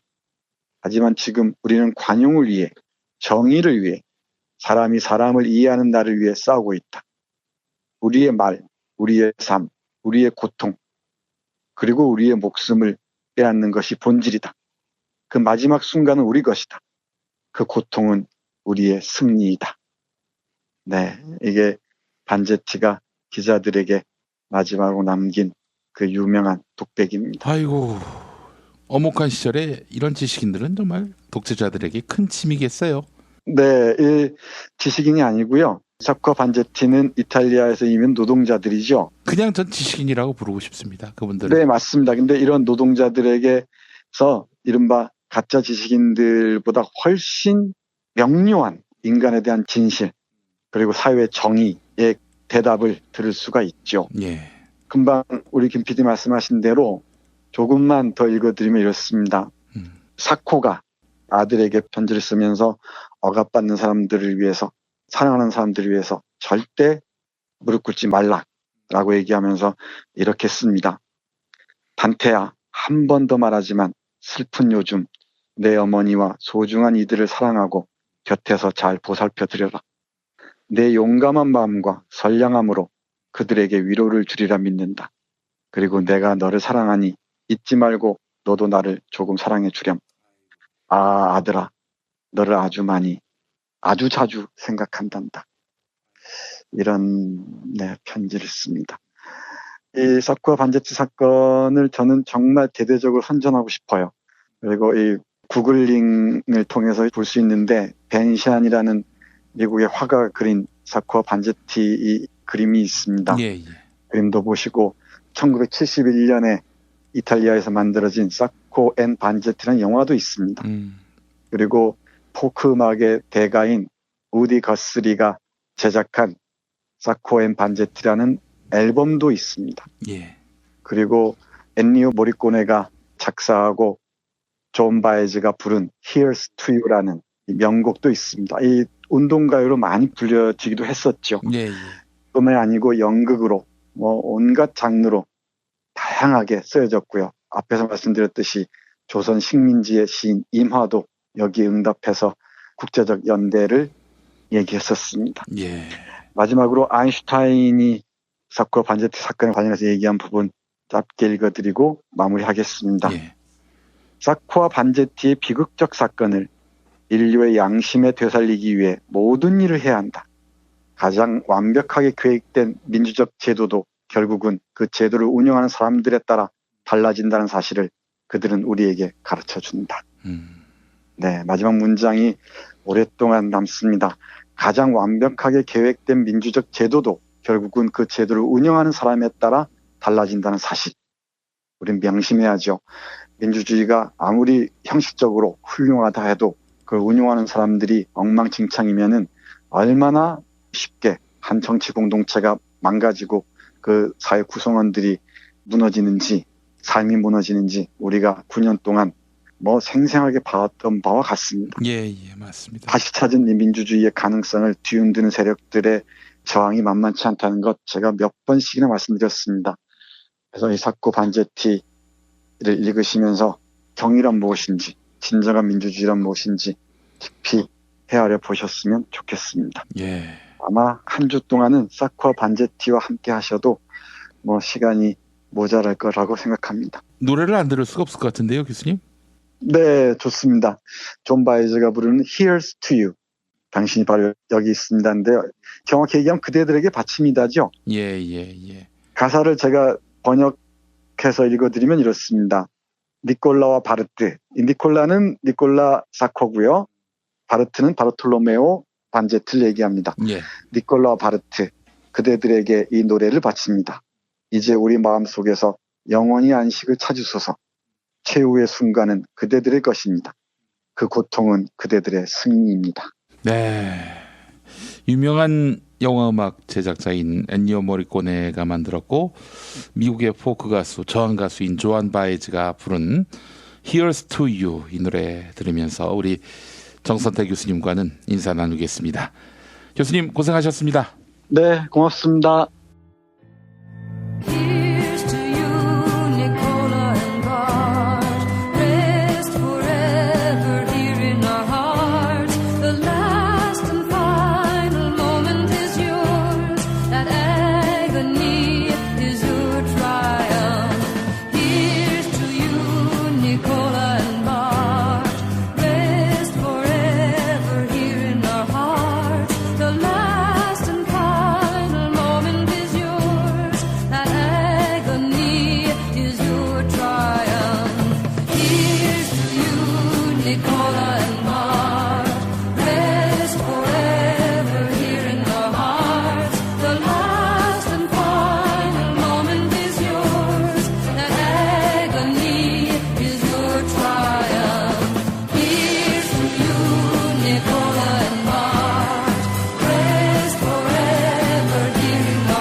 대통령 문재인입니다.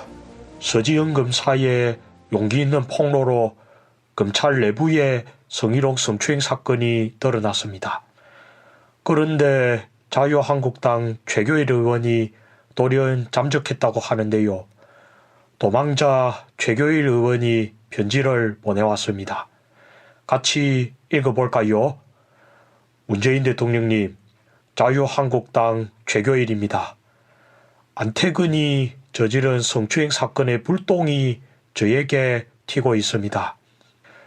제가 법무부 검찰국장을 지내던 시절 안태근의 성추행 사실을 앞장서서 은폐했다는 것입니다. 그런데 피해자인 서지현 검사가 당시 이의 제기를 하지 않았으니 제가 무마할 사건 자체가 없었던 겁니다. 제가 비록 잠적 상태이지만 우병우처럼 국민들이 현상수배에 나설지도 몰라 두렵습니다.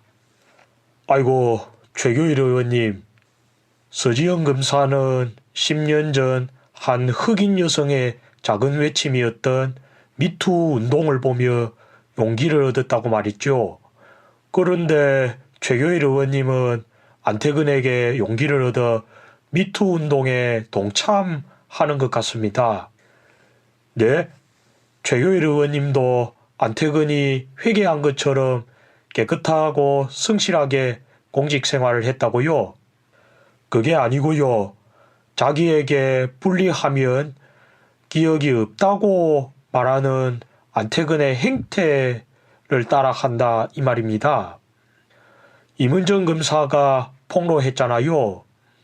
당시 법무부 검찰국장이었던 최교일 의원님이 피해자가 가만히 있는데 왜 들쑤시냐 이렇게 호통을 쳤다고요.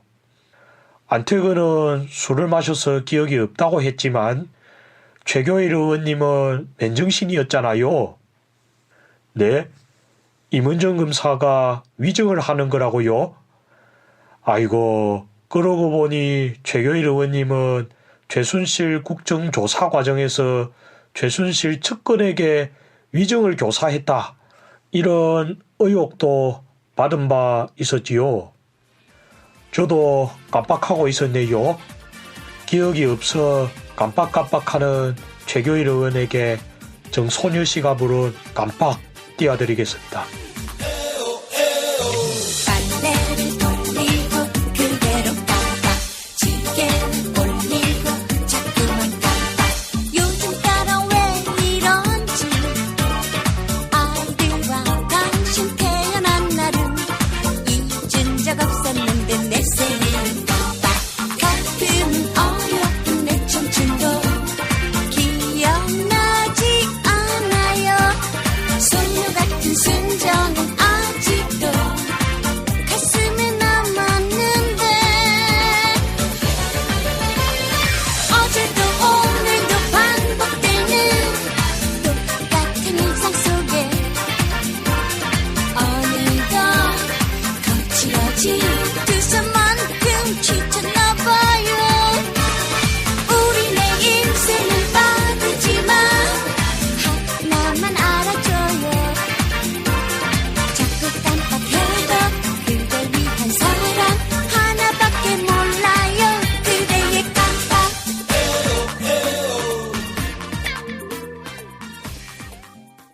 팟캐스트가 업어키운 미궁 대장사랑입니다. 올 설날은 유독 기대되는 설날입니다. 늦어도 설날까지는 그분께서 504호에 꼭 입장하시길 바라는 간절한 염원을 담아 미궁 대장사랑에서 2만원만 구매하셔도 총 4,000개의 선물을 쏴드립니다. 그분께 반드시 빅동의 추억을 헌정하겠다는 순결한 집념, 설날 504호 4,000개 헌정 프로젝트, 지금 미궁 대장사랑에서 확인해주세요. 우리 여보, 결혼생활 20년 동안 내가 고생만 시키고 얼굴에 주름살만 들어가는 줄 알았는데, 나이를 거꾸로 먹고 있네? 왜 이렇게 탱탱하지? 뉴트리션 닥터스에서 만든 콜라겐 몰라요? 콜라겐이라고 다 같은 콜라겐이 아니에요. 체내 흡수가 잘 되는 저분자 PC 콜라겐이거든요. 약국에서 찾으세요. 뉴트리션 닥터스는 약국식품 전문기업입니다. 문의전화 1688-5807 1688-5807. 안녕하세요. 사과나무 인슈 대표 박재현입니다. 타인의 과도한 권유로 시작된 보험의 적폐, 중복가입, 그만둔 설계사, 계속 오르는 보험료. 이제는 내 스스로 청산할 때입니다. 정직한 사람들이 만드는 바른보험 사과나무 인슈는 검증된 통계를 바탕으로 한 알파고급 보장 분석을 통해 보험 불만 제로에 도전합니다. 내게 맞는 보험을 직접 리모델링하세요. 1877-6604 바른보험 사과나무 인슈.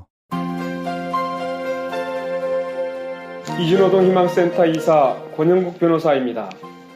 이준호동 희망센터는 동남아시아 저개발 국가의 이주 노동자들과 함께하고 있습니다. 시골 오지 마을에 학교를 만들고 마을 주민들이 공동체를 이루어 운영하도록 돕습니다. 포털 검색창이나 페이스북에서 이주노동 희망센터를 검색하시어 후원회원이 되어주세요. 노동 존중 생산과 소비를 통한 사회연대를 추구하는 문자당이 함께합니다.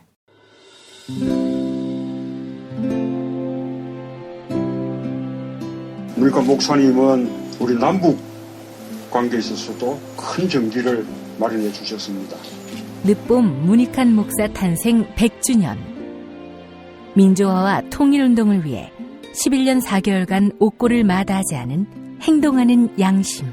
오늘 우리가 누리고 있는 이 민주주의 또 문익환 목사님의 덕분이 아주 큽니다.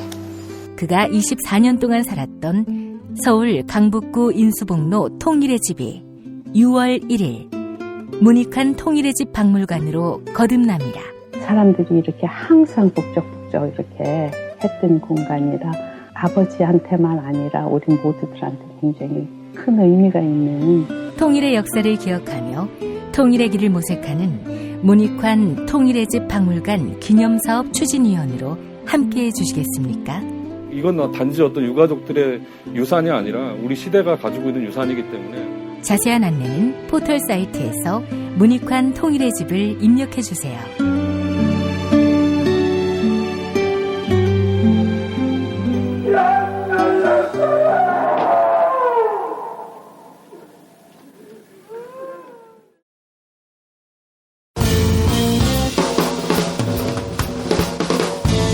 미디어 오늘 정상근 기자가 뉴스 속의 뉴스를 짚어드립니다. 정상근 기자의 오늘 미디어.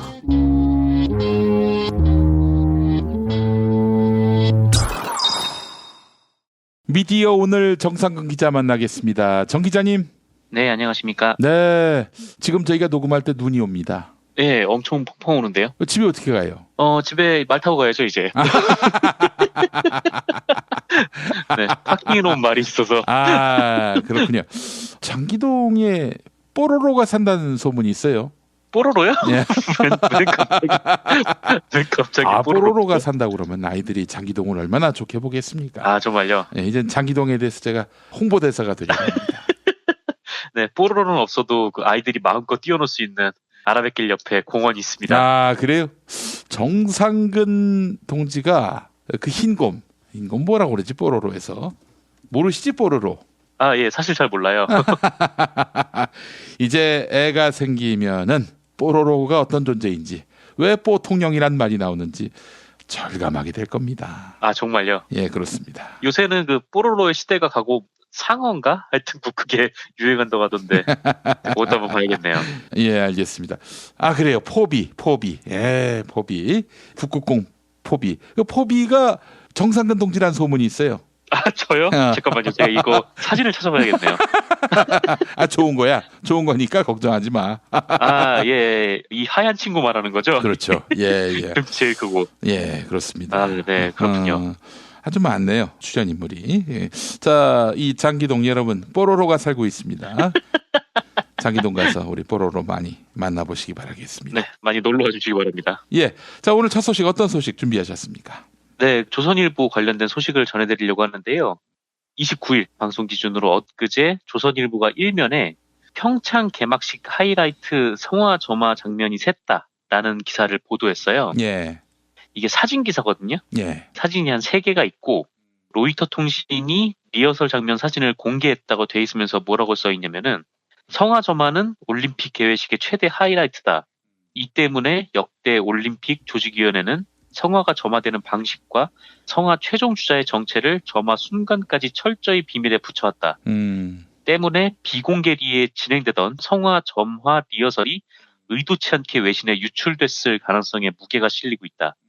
네, 이런 내용이었습니다. 네, 이 사진을 보면은 평창 동계올림픽 것으로 추정되는 성화가 앞에 있고 여기서 이제 불이 이제 쫙 올라가는 뭐 그런 모양이 있어요. 근데 이게 사진이 3장으로 나왔는데 실제로 이 평창올림픽 조직위원회는 리허설 사진의 비보도를 요청을 했었대요. 아무래도 이게 올림픽의 하이라이트 중 하나가 개막식이니까 특히 이제 개막식 중에서도 이 성화봉송 장면이 가장 이제 눈과 귀가 쏠리는 빅 이벤트 아니겠습니까? 그렇죠. 때문에 이거를 좀 비밀리에 준비를 해야, 그리고 이제 당일날 깜짝 이렇게 공개를 해야 세계에서 올림픽을 시청하는 사람들한테 이제 더 큰 감동을 줄 수가 있는 거죠. 그런데 이 리허설 장면이 사진 기사로 샌 겁니다. 그러니까 이게 정황을 좀 알아보니까 지난 28일에 평창 주경기장 관련해서 이제 개회식이 얼마 안 남았잖아요. 예. 개회식에 이제 사진 기자들이 어디 포인트에서 사진을 찍어야 좀 잘 나오는지 같이 한번 삥 돌아봤다고 해요. 예. 그래서 어느 포인트가 좀 나을까 계속 이제 보다가 이 중 이제 로이터의 파브리지오라는 사진 기자가 그때 당시 안에서 진행되던 성화봉송 리허설 모습을 봤던 모양이에요. 그래서 이거를 보고 사진으로 찍었던 것 같은데 이거를 뭐 조직위원회가 다 막을 수는 없는 거죠. 근데 뭐 문제는 이후에 이 로이터 통신이 우리 시간으로 29일 오전 0시 30분경에 이 성화점화 리허설 장면을 보도를 한 겁니다. 예. 그리고 같은 날 오전 9시 21분에 사진을 삭제를 했어요. 그래서 알려진 바에 따르면 이 로이터 통신은 그 해당 사진을 삭제를 하면서 전제 계약을 맺은 언론사들한테 사진이 오류로 전송이 됐다. 이미지를 제거해달라. 뭐 이런 입장을 밝혔다고 합니다. 이게 실수라는 거죠. 예. 이게 뭐 실수여도 어쨌거나 이 평창 동계올림픽의 개회식 장면이 기자들과의 약속이 깨지고 이게 밖으로 샌 거기 때문에 평창올림픽 조직위원회가 로이터 해당 기자의 그 AD 카드를 뺐고 로이터는 개막식 취재를 불허한다 이렇게 제재 방침을 내렸어요. 예. 근데 뭐 이미 로이터가 보도를 하는 순간 정보는 샌 거죠. 근데 문제는 여기에 이제 조선일보하고 한국일보, TV조선에서 로이터 사진을 전제를 해서 보도를 한 겁니다. 가장 먼저 쓴 데가 이 조선일보인데요. 조선일보는 지면에 실었으니까요. 내지 말라고 했는데 냈어. 이게 조선일보의 의도는 평창 동계올림픽 힘을 쉽게 하는 거 그런 거 아닌가요? 그렇게 의심을 하는 사람들이 많아요.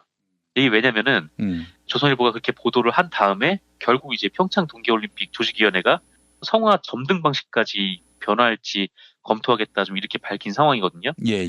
그래서 뭐 아까 말씀하신 그 부분을 포함해서 좀 문제는 이런 겁니다. 첫 번째는 로이터가 이걸 정말 모르고 그랬냐. 뭐 이거는 근데 뭐 저희도 좀 알 수 없었고 그 한국 로이터에서 근무하는 분께 경위를 여쭤봤는데 본인도 이 사진이 왜 노출됐는지 알 수 없었다라고 하더라고요. 그래서 뭐 자고 일어나 보니까 이렇게 됐다고 하던데 그래서 이건 일단 뭐 로이터가 실수라고 밝힌 거니까요.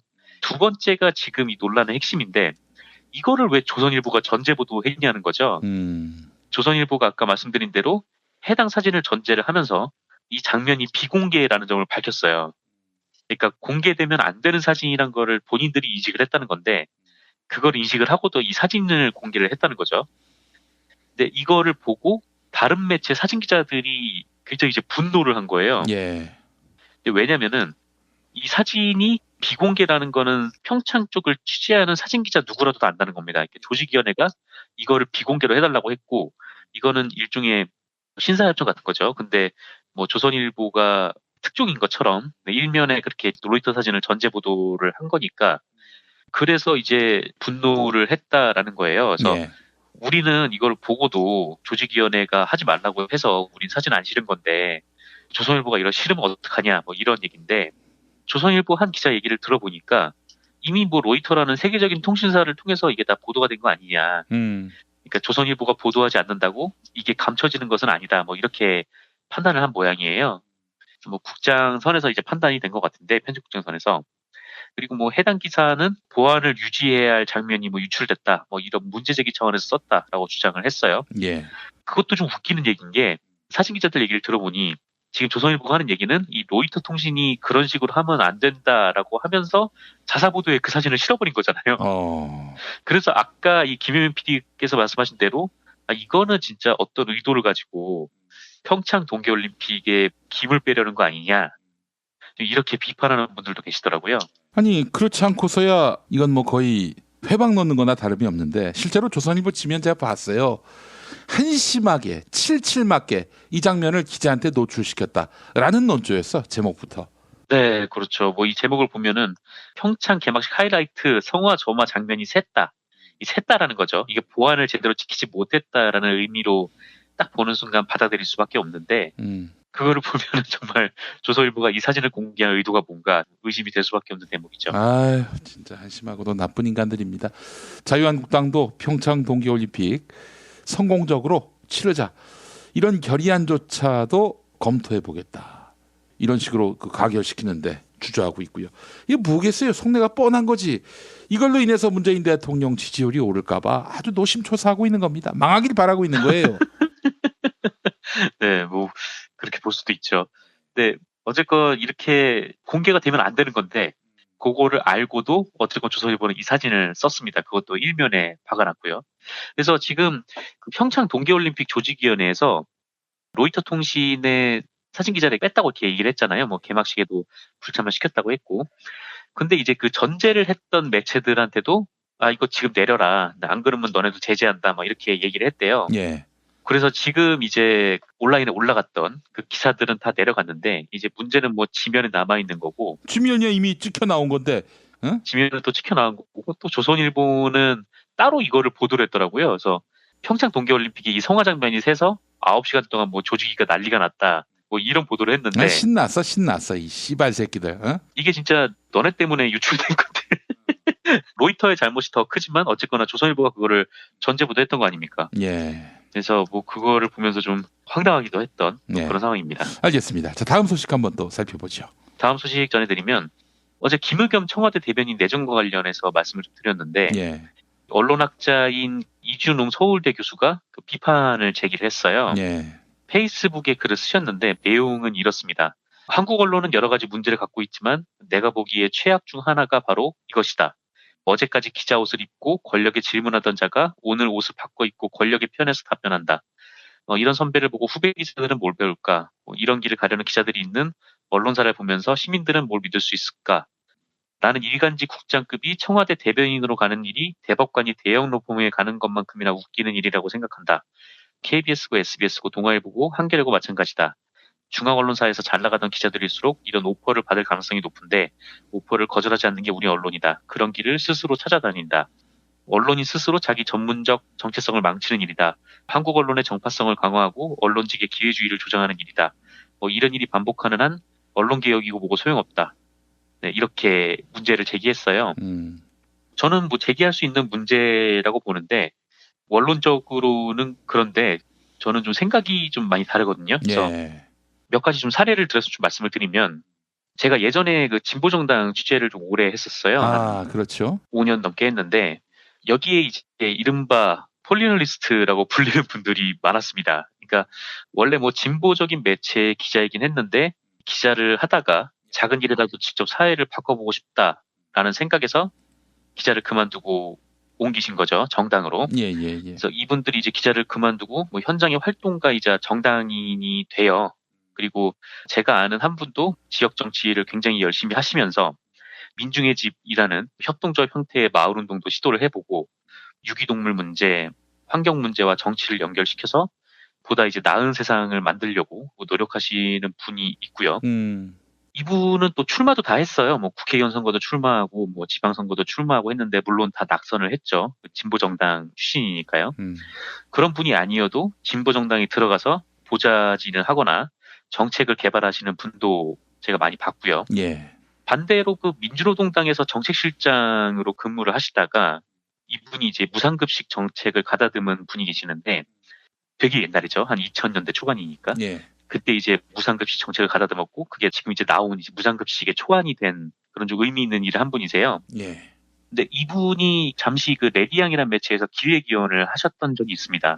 여기서 칼럼도 많이 쓰셨는데 이분이 쓴 칼럼 중에 제가 좋아하는 칼럼들도 굉장히 좀 많고요. 손낙구 씨가요?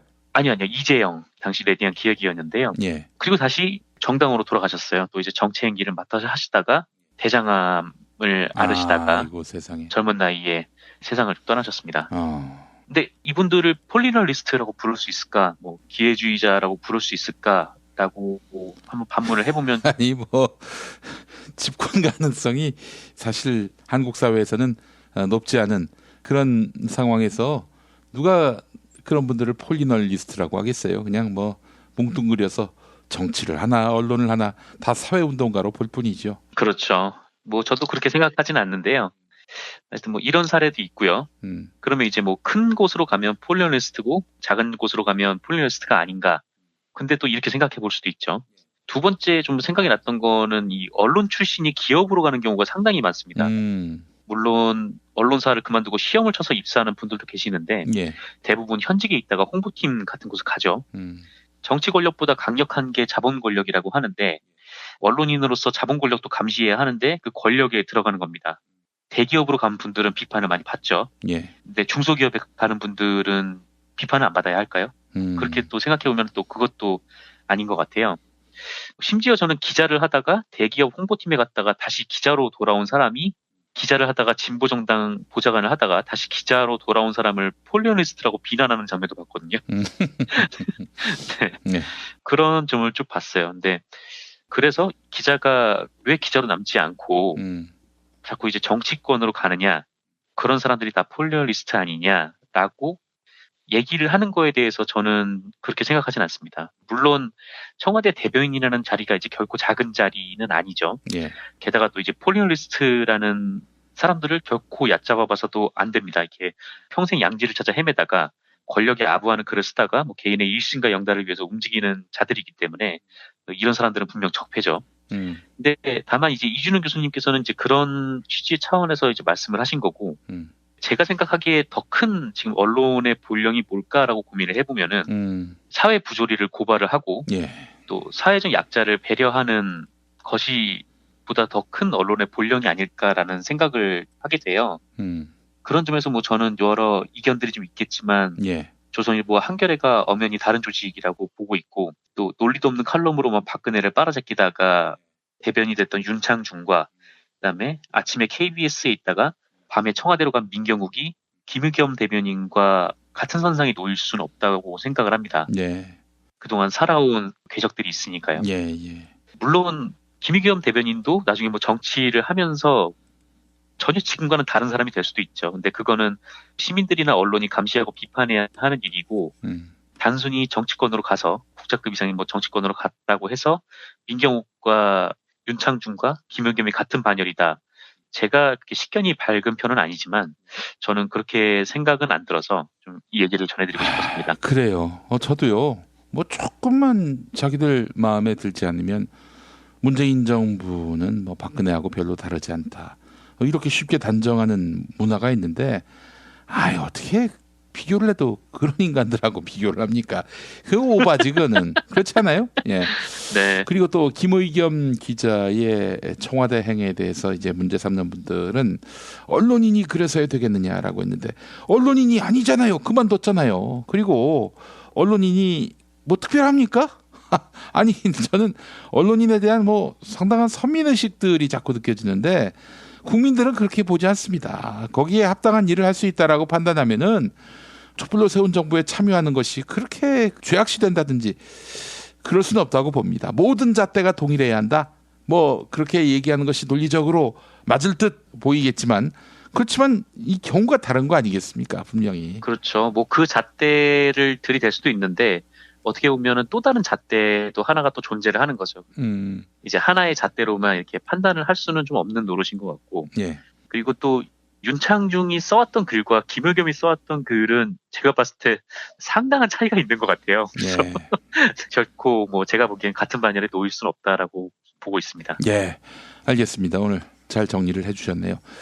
그러니까 진보 정당에 계셨던 분들, 그분들이 사회운동의 방식으로 정치를 할 수 있고, 또 언론을 할 수 있는 것이고, 또 시민단체에서도 활동할 수 있는 것이고, 또 기업체에 들어갈 수도 있듯이, 시대의식을 갖고 있는 사람이 자기의 직역을 찾아서 이것도 하고 저것도 하고, 저는 뭐 그것에 대해서 제한을 두는 것은 문제라고 보고요.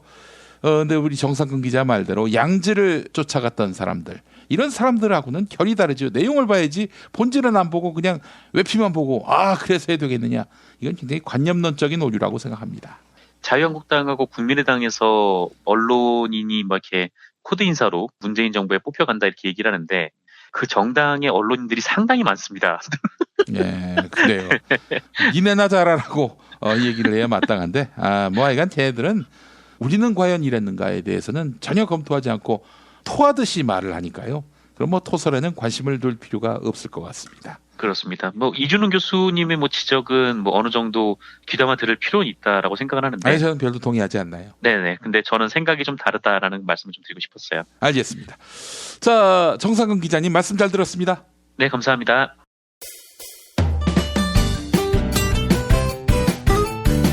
뉴스 폴앤메리와 함께하는 순서입니다. 팔로워 91만이 넘는 김용민 트위터 계정에서는 매일 설문조사가 진행되고 있습니다. 박수현 청와대 대변인의 후임으로 김의겸 전 한겨레 선임기자가 내정됐습니다. 김의겸 내정자는 지난 2016년 K스포츠재단 배후에 비선실세 최순실이 있다, 이렇게 보도해 언론 중에 최초로 최순실의 이름을 세상에 알린 바 있죠. 그런데 이번 인사를 두고 자유한국당과 국민의당은 코드 인사, 보은 인사가 아니냐, 이렇게 목소리를 높이고 있습니다.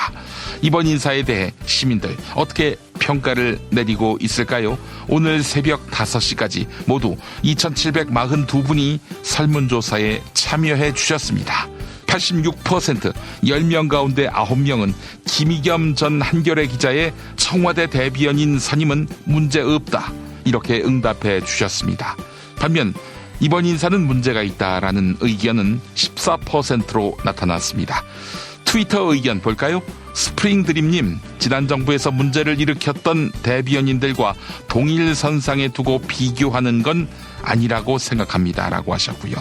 다스주인 콩밥 먹이기님, 청와대 요청을 고사했음에도 불구하고 제 요청이 있었다면 이유가 있을 것입니다. 부디 언론적 피해들에 맞서 문재인 정부의 뜻을 바르게 알려주시기 바랍니다, 라고 해주셨습니다. 설문조사에 참여해 주신 여러분 감사합니다.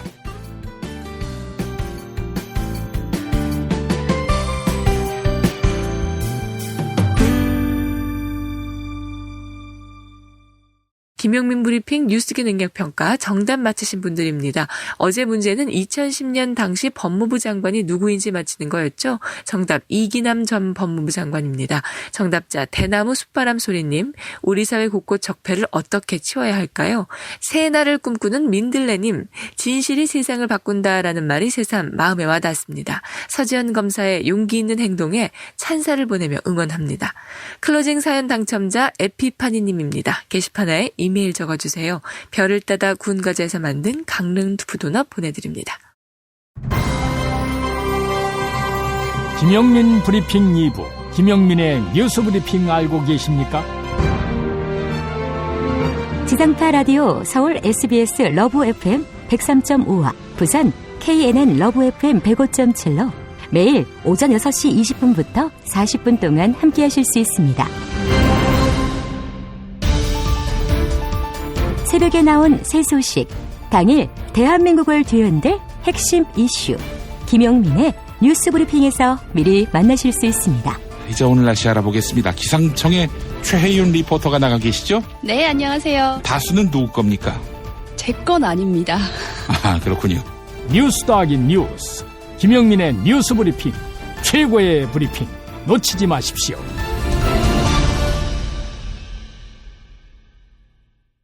도올 김용옥 선생의 마가복음 강해로 여러분을 초대합니다.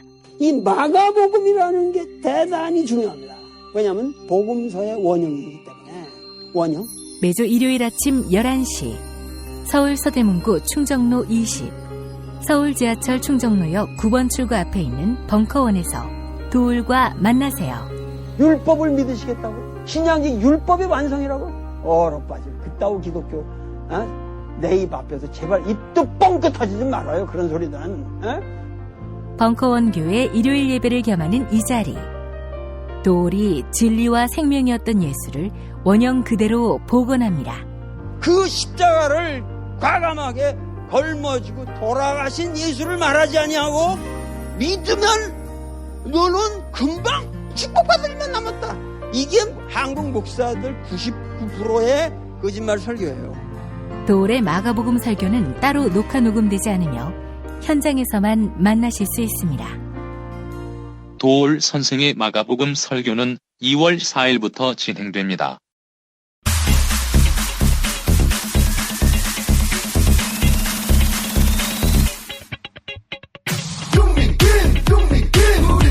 주윤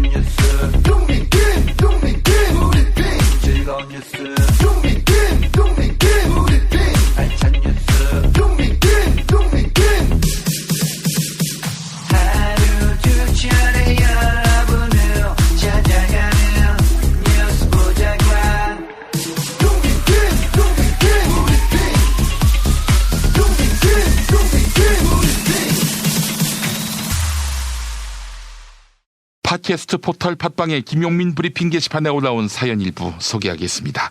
우병우 라인답게 안태근은 간증도 거짓부렁으로 하네요. 자기 죄를 은근슬쩍 감추고 회개 간증을 하다니 가증스럽습니다. 진짜 회개하려면 눈물로 성추행 피해자한테 사과하세요. 네, 에피파니님의 글이었습니다. 제 오프닝과 동일하네요. 숨은 쉬고 사는 세상님, 서지현 검사의 폭로를 보고 너무 놀랐네요.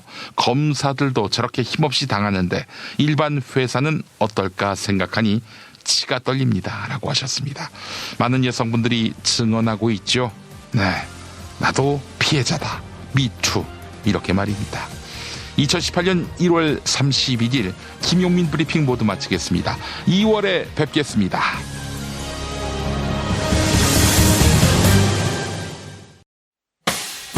김용민 브리핑과 함께한 시간 어떠셨어요? 다음 시간에도 보다 바르고 알차며 즐거운 정보로 여러분을 찾아가겠습니다. 팟캐스트 포털 팟빵에서 다운로드하기, 구독하기, 별점 주기, 댓글 달기로 응원해주세요. 잊지 마세요. 다운로드하기, 구독하기, 별점 주기, 댓글 달기.